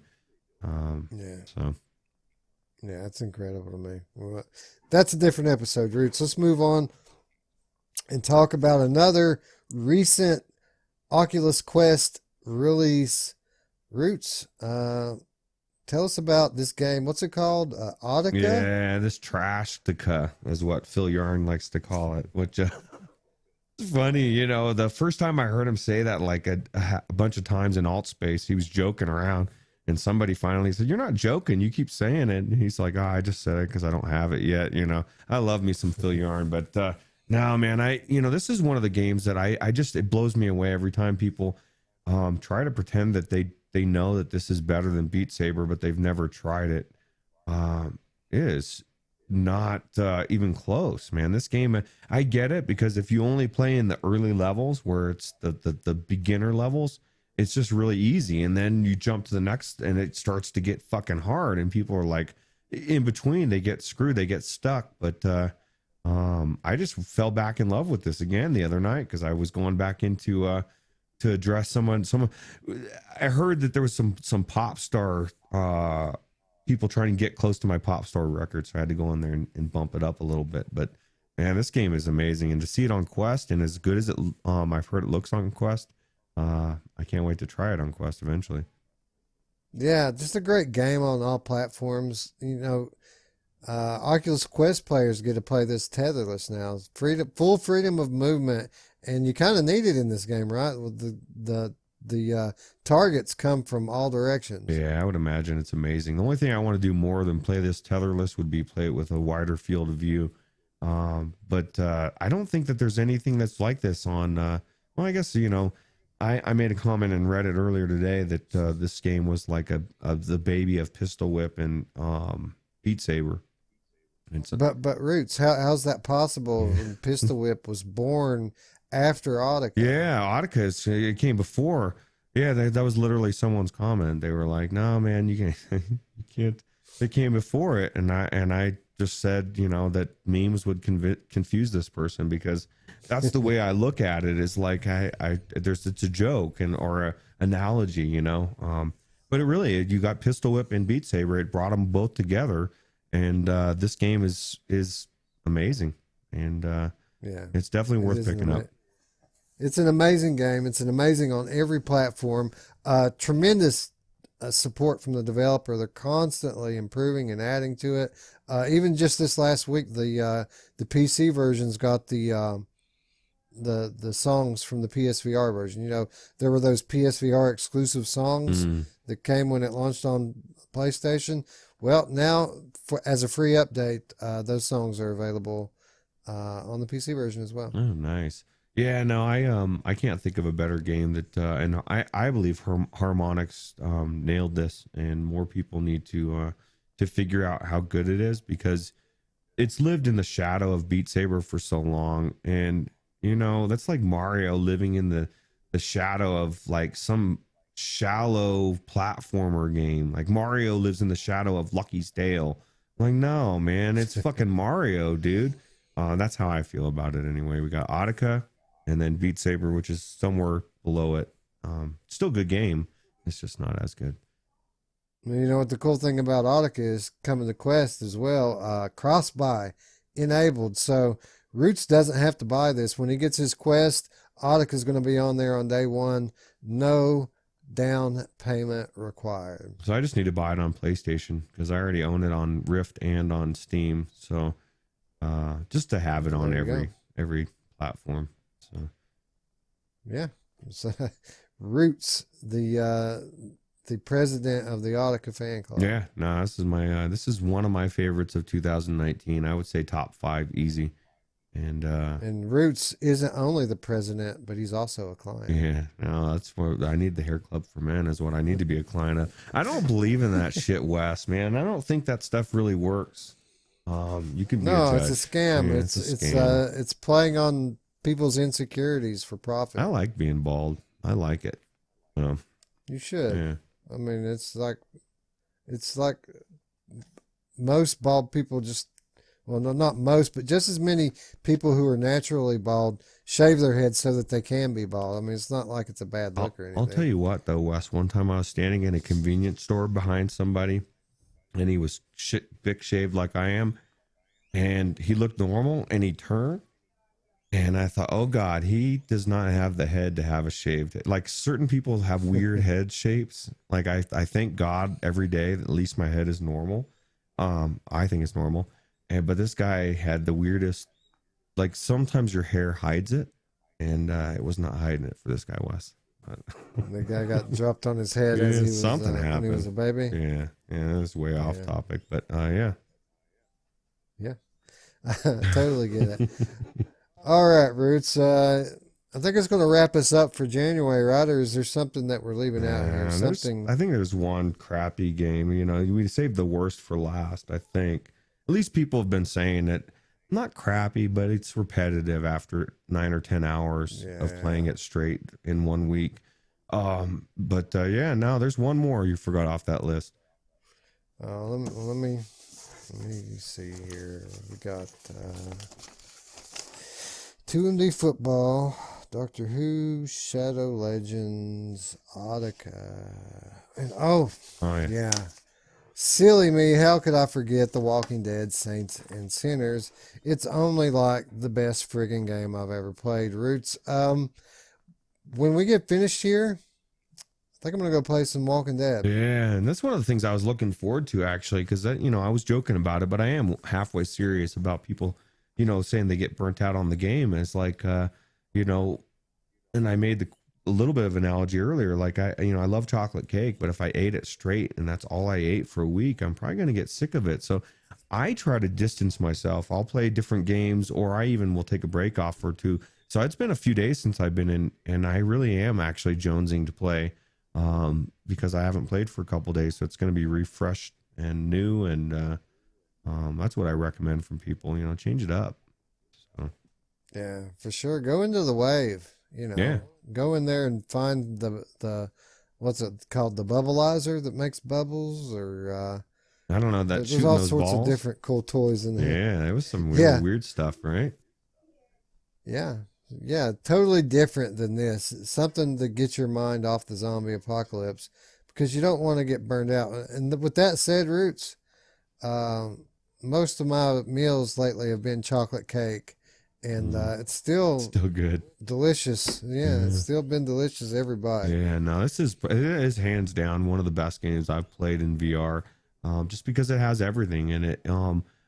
I would make the case that Asgard's Wrath had too much. Like I got halfway through the game and I was about done. Not that the rest of the game wasn't amazing. It's just too much for me anyway. And I think this was right on par with the perfect amount of time. And I don't think I've played a game in VR that had better acting than this one. It's just really good. And they clearly spent a lot of money. It wasn't, like Anthony always says, someone's wife or sister or somebody or brother that's in the game. These were legit actors, and you could tell. So yeah, definitely really good. It's hard to criticize anything about this game. It's just so well done in every aspect. The few complaints that people had about it, the developers set straight away to fixing them, and just a phenomenal game that we have raved about since its release, and we will continue to rave about. I'm quite confident, at least for a few more weeks until something else pops up out of the blue and takes our attention. Yeah, well, another month and we'll be in Alexville, so, or a month and a half. Well, that's kind of odd, isn't it, that we don't have a date on that one yet? It's still just March, the month.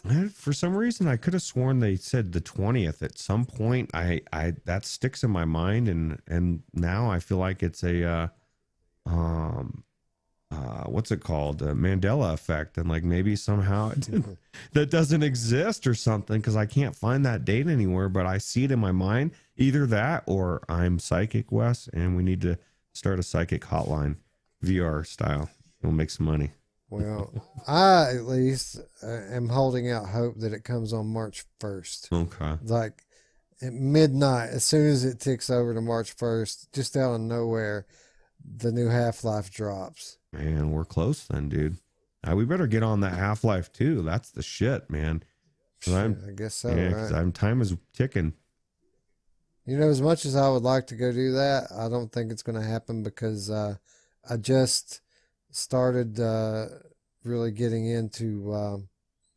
I'm preparing to start on Grand Theft Auto 5. That's what I say. Fuck, I say do that. Fuck the other idea. And between what Saints and Sinners and Grand Theft Auto 5 and the Wave, that's pretty much going to take my time up, at least for the next week. Yeah, Grand Theft Auto is such a good game, such a good story. Yeah, and so much to do in that game. I mean, that literally is a endless game. You could play forever, right? Yeah, even if you just didn't do any missions and you just drove around and you messed with people and you went into convenience stores and robbed them and just did all sorts of stuff, you could completely ignore everything and just run around and do stuff, you know? Even going to the strip club, you can go check out the strip club. So. Well, I think I will. Yeah. Thanks for the offer. Yeah. Or one last thing, go to the beach. You can pick up a prostitute. You got to do it early morning though. I'm not recommending it, but you know. So. Yeah, that's when the clean working ladies are out. Those nighttime whores are just filthy. Yeah, you got to go early morning. Yeah. Anyway, The Walking Dead Saints and Sinners. You know, normally we line up the top 5 and pick the game of the month. We're not even going to pretend like there's any other choice for game of the month here. The Walking Dead Saints and Sinners PC VR game of the month. I'm going to go ahead and say Audica was the Quest game of the month, and Shadow Legend VR was the PlayStation VR game of the month. Do you have any objections to anything I just said? No, those are perfect. Those are all amazing games for each platform, right? Each platform got an amazing game. You know, right. When I say the game of the month, I mean that's the game that came out this month. Yeah. It's the game of the month, the one that came out. Yeah. Well, thank God we're going to start getting away from that pretty soon, a month or two. Yeah, it's not going to take long. You're going to see the, Half-Life come out in March, and then April is going to bring the Facebook conference. We're going to get back on the hardware for a few days, and then the excitement level is going to grow, and then we're going to start getting game announcements. Lone Echo 2 also supposed to come out in that window. I mean, there's a lot of Q2 games. I gotta play Lone Echo 1. I need to actually just sit down and like do something more than grope Olivia and float around it. Can you do it? I don't know, man, because it's just so fun to like grab onto even the shoulder. Let's not even be creepy, but just to have somebody drag you around when they don't want to. Because that's the fun, is she's like constantly slapping your hand away and getting all upset. And I don't know, it just eggs me No on. means no, Roots. No means no. Yeah, it does actually, but in the real world. All right. Anyway, let's talk about February, Roots. As grim as January was in that list we just read down, when you look ahead into February, tumbleweeds, Roots. Yeah. Now, with that said, how many times have we been here in this situation? We've always say the same thing. There's going to be games that come out just out of nowhere.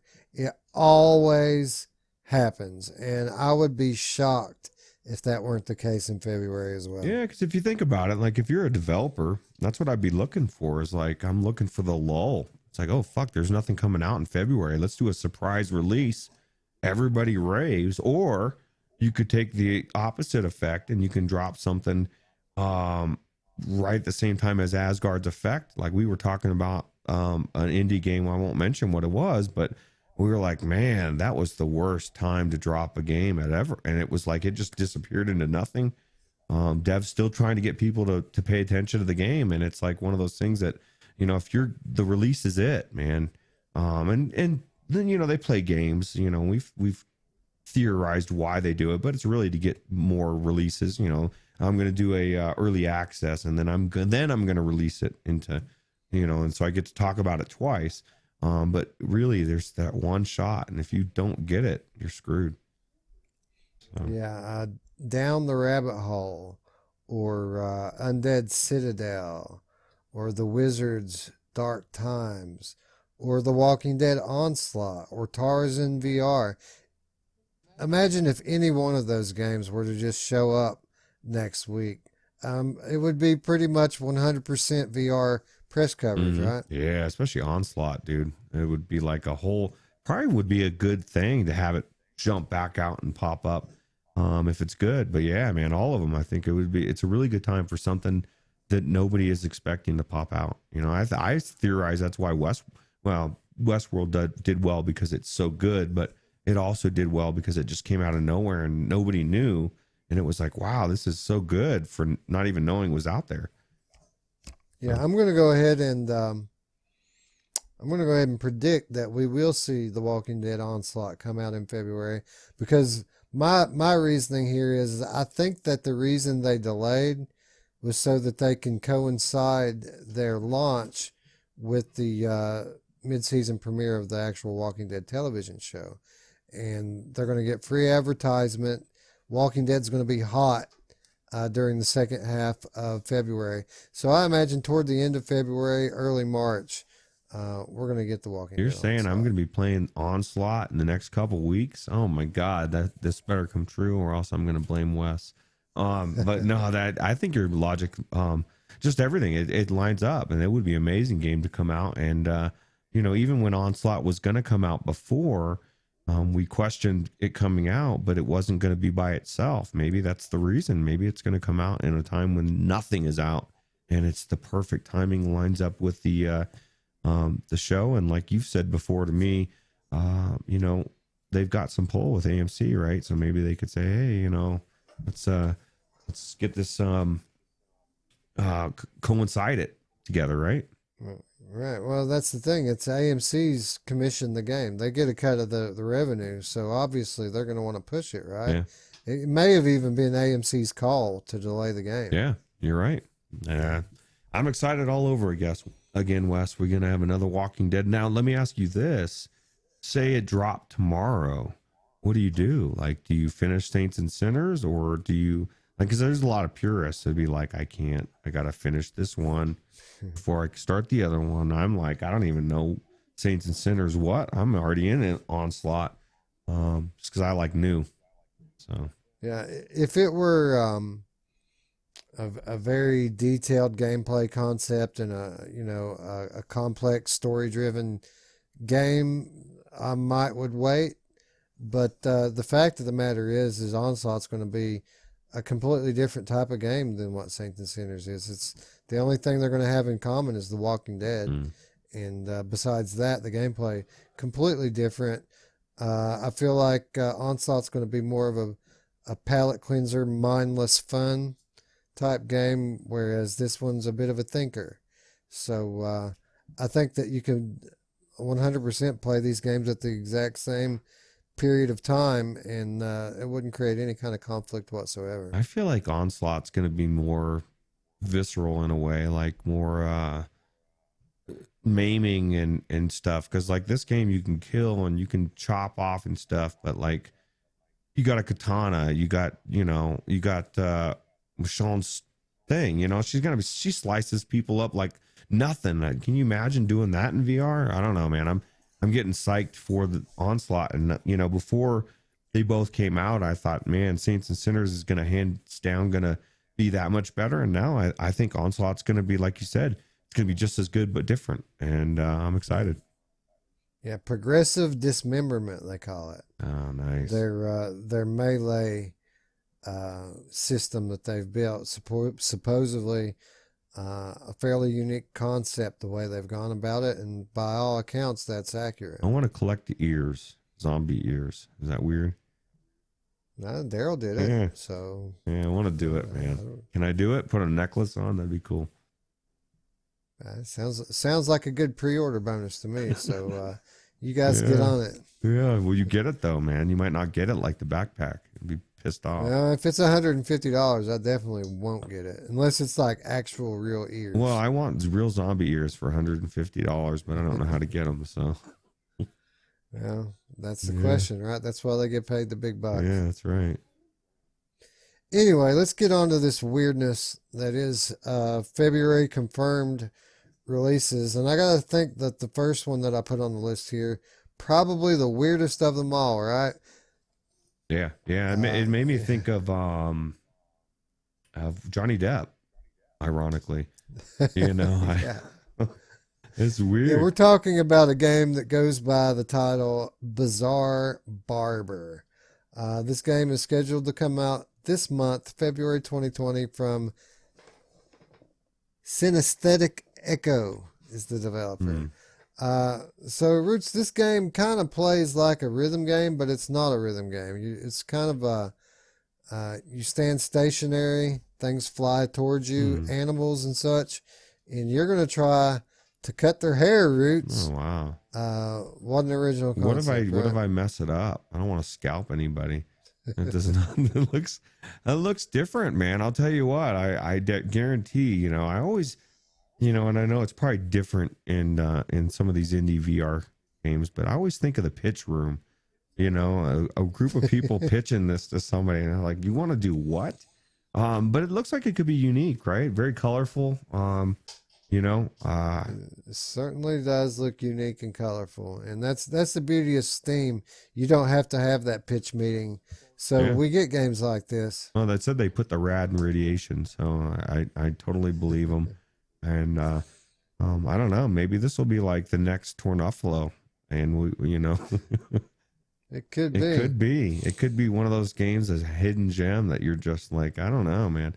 But the real news, the real news is that there's no games that this is making the list. This is Bizarre Barber. But no, this is definitely different. So I'll leave it at that because I haven't played it. Well, I will say that visually, while simplistic, it does look good. I mean, it doesn't look like it's super jank or anything. It looks fairly smooth and fairly good looking game for an indie game. For those of you who don't know, Bizarre Barber is a surreal, fun, and fast-moving haircutting game set on a subway platform. Because, Roots, if you're going to get your hair cut, you're going to go to the subway platform. Just stick your head out the window and hope the guy with the crazy scissors doesn't fuck up your hair. Yeah, that sounds good. Right? Yeah. Yeah, that's. I mean, it makes sense to me, right? 7 unique worlds, 14 challenging levels. Roots, 5 scissor boosters, including sword hands. Oh wow, dude, sword hands! Now you had me. They got some good stuff, right? It says flaming mushrooms and flying rats. Drunk birds, Roots. Drunk birds. Yeah. So I'd like to see what the difference is between the two birds. The drunken one and the non-drunken one. The drunken one is the one that flies right into your scissors. That's weird. I don't know. It looks like some of these people had like messed up eyes and stuff. Did you, like in the previous one, you jabbed him or something? He had a patch over his eyes. I don't know. It doesn't seem safe to be doing somebody's hair at such a high pace of speed. But yeah, I know, right? But what are you going to do? You got to get a haircut some way. You don't have time to stop on the way to work, so just stick your head out the window and let the Bizarre Barber do their business. Roots, brand new game pitch, okay? You're the publisher, I'm the developer. Drunken bird fight. Oh, a drunken bird fight. Oh, hey. Yeah. So you're a bird and you're fighting as a drunk and you're drunk? You know, you're drunk and you're fighting birds. Oh, oh shit, man. That yeah, that sounds bizarre for sure, man. Yeah. I'm trying to think of how I don't know, man. You could make this multiplayer. You know, that's the key. I guess. Yeah. Oh yeah, I guess. Well, honestly, Roots, this one looks like it has Viveport written all over it. I think so. As far as the February releases go, this is one of the higher profile ones. So go figure. Yeah, no, and you know, one thing that baffles me before we move on to the next gem, is that there's no date for this. Okay, like it's February. They kept it ambiguous because, you know, like just in case there's any bugs they need to work out. Or well, I was just thinking bugs. that it would be February 20th, but that could just be my ESP kicking in. yeah, maybe it is. Maybe it's February 20th as well. That's I don't know, man. It's weird. And exciting times to see these games coming in at such a time as this. It looks like a side quest game, doesn't it? Yeah, it looks like I mean, it just looks bizarre, and I don't even know. Maybe it will end up being a side quest. Will this make it to quest? That's the question, because I don't think if this makes it to quest, then I really am questioning what they're doing. For sure. Oh, brother, I could go on and on about that because they did pick up one from side quest, and it was not good. I don't see it, Roots. You know what's funny is we'll get people commenting and we'll say they're gonna say that it's not nice to joke about this game, and like I have to laugh somehow, man. And you know, like it exists. It's in my wheelhouse. I can't help it. So, but yeah, I get you. Anyway, speaking of laughing, let's talk about Throw Anything. I bet you can't guess what you're going to do in this game, Roots. Am I going to be throwing some stuff? Anything, probably, right? Anything. You can throw anything. That's the whole hook of this game. Now, here's the thing about this. The reason I put it on the list. This game actually has been out on PC VR for 2 years now. This has been people in PlayStation VR have been waiting for this game. Like actual people, when they first showed this this game to the PSVR community, this was actually an anticipated release. People wanted to play it. That's how long it's been since we've been waiting on this game. But apparently, on February 6th, the long 2-year wait is over. We're finally getting Throw Anything on PlayStation VR. Well, you know what's funny is, like, because there is such a lack of games, I guarantee it probably will do well. And like you said, the PlayStation VR community is such a good community. They really do stand behind it. You know, as long as the game is just not garbage, they'll support it. And it looks like this actually has some fun gameplay to it. I assume it just gets crazier and crazier and crazier, right?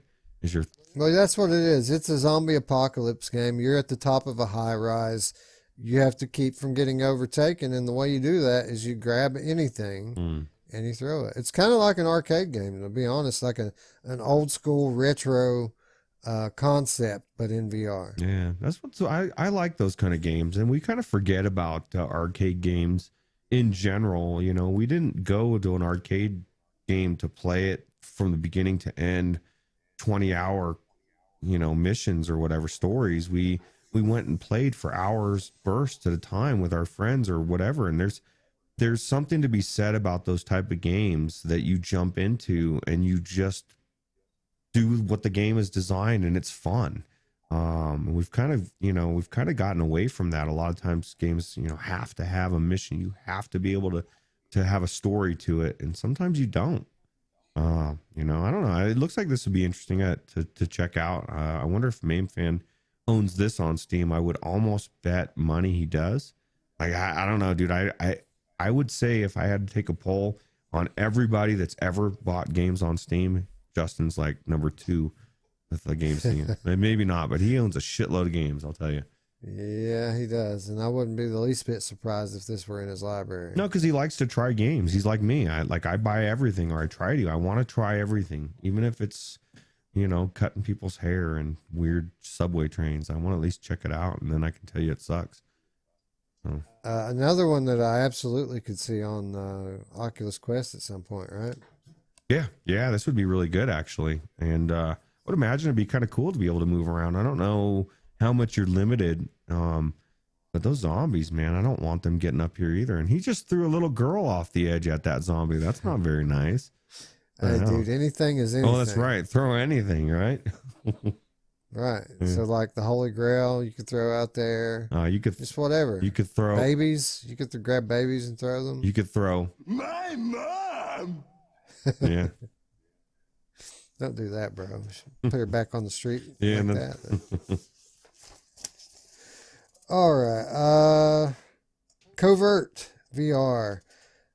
This was an interesting one, Roots. This one comes to us from White Elk Studios. This is the team that brought us Eclipse that we talked about earlier. So this game has a similar story. This was an Oculus Go game, and now it's getting ported over. But instead of coming to all platforms like Eclipse, this one coming specifically to PlayStation VR. And the whole hook here is this is couch co-op, offering asymmetrical co-op gameplay as you try to hack your way into like safes and vaults and things like that. It's a co-op thief simulator, and you kind of have to have some. It's not a single player game. You have to have someone playing with you on the couch, but if they can't play with you on the couch in your house with you, there's a mobile app that they can go onto and play with you that way. So you can, pretty cool. So you can play with people that you don't even know as well, or do they have to be, or do you know? Now, I'm not sure if there's open matchmaking or not. Okay. I have no idea. And what a good idea, though, for PlayStation VR, right? But I don't know, man. I would have a big problem because, like, if you and I were sitting there, I want to be the fucking thief, dude. I don't want to be, phone dude telling you unlocking shit. I want to be in there crawling through the, the stuff. But what a unique idea. I think that's a pretty good idea for a game. Well, But for people out there who have children who can't be in VR all the time, perfect, right? Now they can play VR with daddy and without having to put on the headset. How old is said kid? Because if that kid fucks up, I'm going to be pissed, dude. You better get me. Don't fuck that safe up. You're yelling at him and shit. Probably not a good idea, but no, I think that'd be really cool, actually. Because like you said, especially with the kids the age yours are, they want to do everything with you. They just want to spend time and hang out with you. When they get to be my kids' age, it's pulling teeth to get them to even come over and hang out. So. Right. So yeah. So basically, we've said many times how perfect Carly and the Reaper Man is for PlayStation VR. This game exactly the same for exactly the same reasons, and it looks like there's a high level of replayability here. I'd be interested. I'm going to be interested to see what the PlayStation community says about this one because it looks like a pretty cool concept. Yeah, it says 6 hours long. That's pretty good. Yeah, 6-hour campaign. Did they say how much it was going to cost, or probably not yet, huh?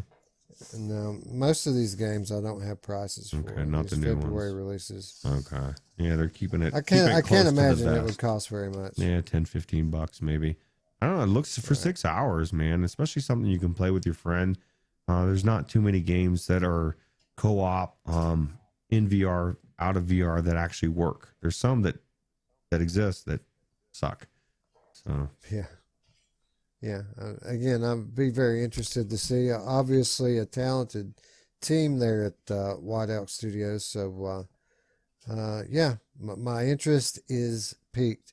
And while we're on the subject of PlayStation, I kind of debated about whether or not I should put this next one in here, Roots. But at the end of the day, it has the potential to make a huge impact on VR, and I'm talking about Dreams. Yes, folks, finally, after years of waiting, on February 14th, Dreams is launching on PlayStation 4.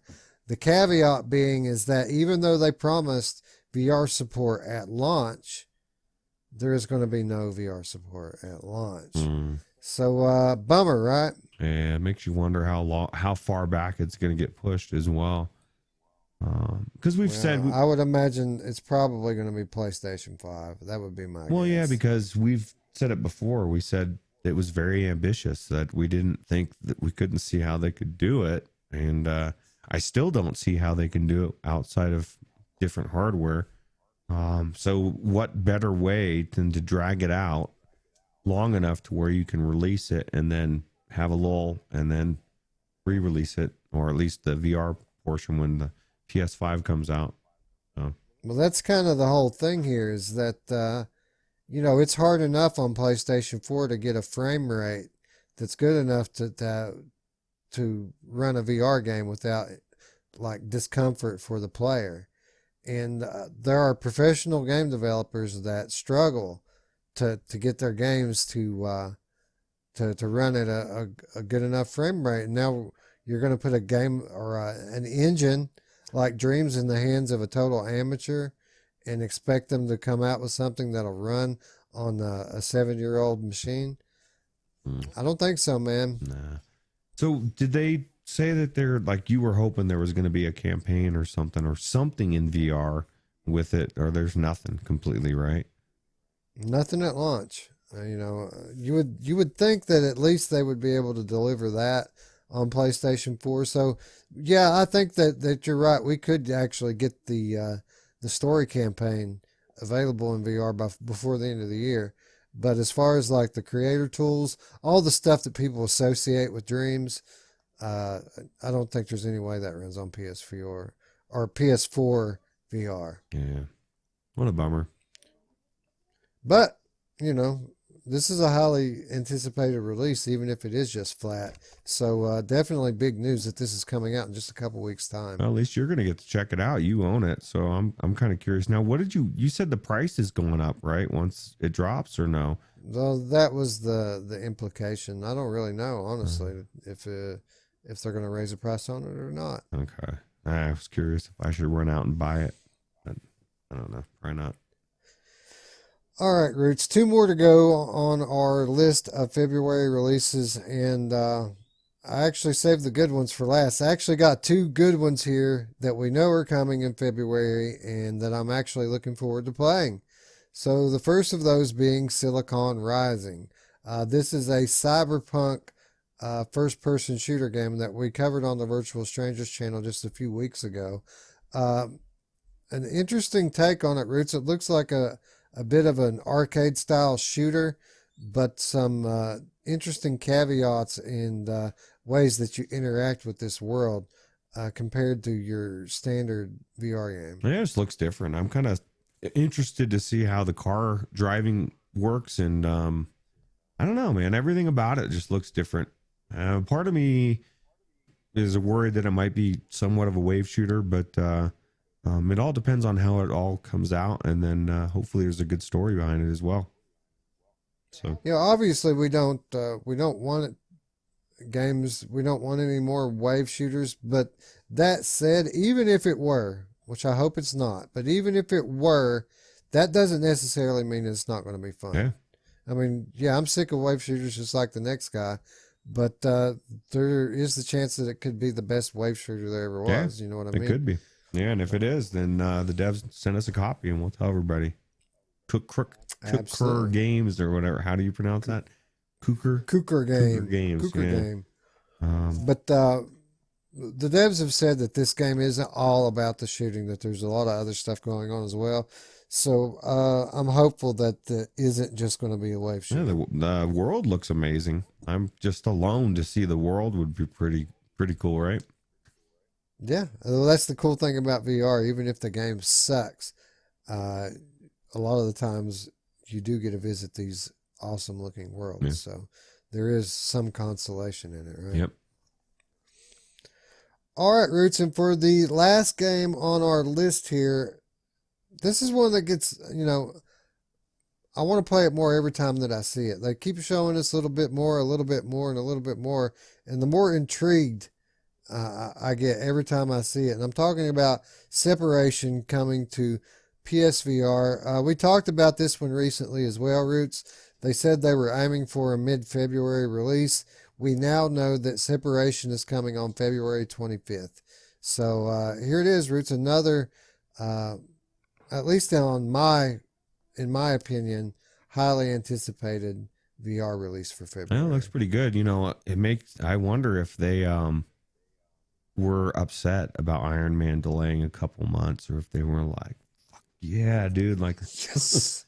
because that's the best thing that could happen to any PlayStation VR game right in that time frame. Is like it's nowhere near you, and there's really not anything else coming out. So yeah, I think it looks good. I'm kind of psyched to see what it's all about. And is there is this like more of a story, or do you know?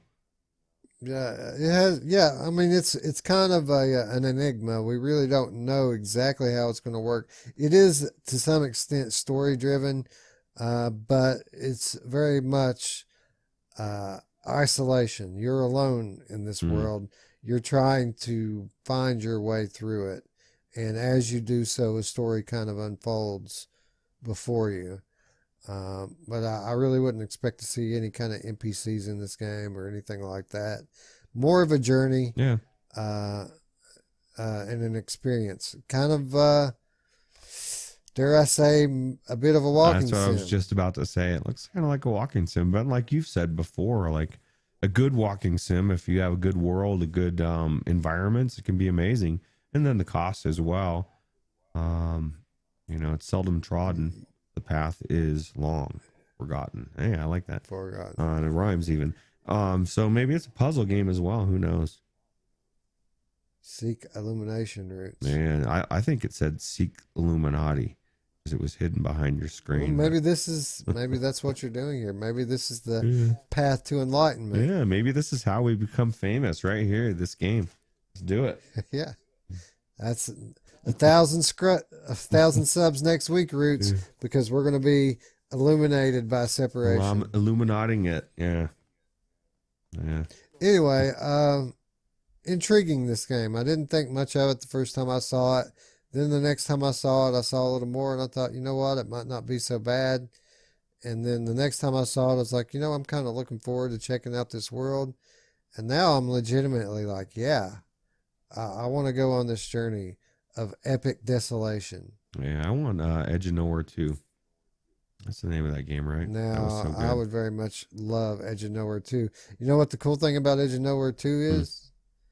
If we get an Edge of Nowhere 2, PSVR exclusive. Oh, that's right. That's right. Yeah, man. That's one of the things I'm kind of psyched to see with PlayStation 5 is like which games from Insomniac is going to come out to PlayStation, right? Because I've had arguments with people about Stormland, and it is never going. And they say it can't. And I'm saying I don't know the agreement to their thing. It could, maybe. I don't know. Well, we could get some answers to these questions in the next week, Roots, because PSVR Frank has a new channel and a new show called The Game Show. Oh, nice. And on the second episode of The Game Show next week, he's going to interview a couple of the guys in Insomniac. Oh, you should throw some questions at him. Already done. Nice. Well, that's kind of exciting. I heard that out earlier today that he had a new show, and I was kind of psyched because I was bummed when he left his old one to move on to doing what he does in gaming, and so it's kind of exciting to see him come back on the scene.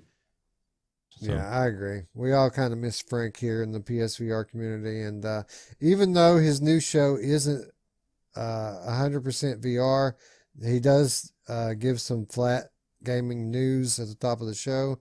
It seemed very VR centric to me, and I enjoyed it overall. It was a good show, and I think shows like that can serve a very important purpose by attracting non-VR viewers into his show, and then letting these guys see some of the VR games and some of the better stuff we have to offer. It needs to happen, Wes. Like, if you think about it, everybody's trying to do everything separate. There needs to be something to bridge the gap. You know, shows that do both, and especially with the bigger people in the industry. And so I'm kind of psyched to see what his show can do. You know, bring people on both sides together. Let us know that we're not all evil. We love each other. So. Both sides together. Dogs and cats living in harmony. Yeah. Pandemonium. That's right. Mass hysteria. All right. That's going to wrap us up, Roots. Separation being the final title on our list of otherwise unimpressive February confirmed releases. What do you think? Did we leave something out? Is that awesome Tornuffalo 2 coming this month and we just don't know about it? Be sure to let us know in the comments down below, or click that invite link down in the description and join us on our Discord and tell us to our virtual face, man. Anyway, if you liked the video, be sure to thumbs up. For those of you new to the channel, don't forget to subscribe and click the notification bell to stay up with all of our content here on the Virtual Strangers channel. With that said, friends, we'd like to thank you for watching. And for Roots, I'm Wes. We'll see you tomorrow, friends. Bye-bye. Take it easy.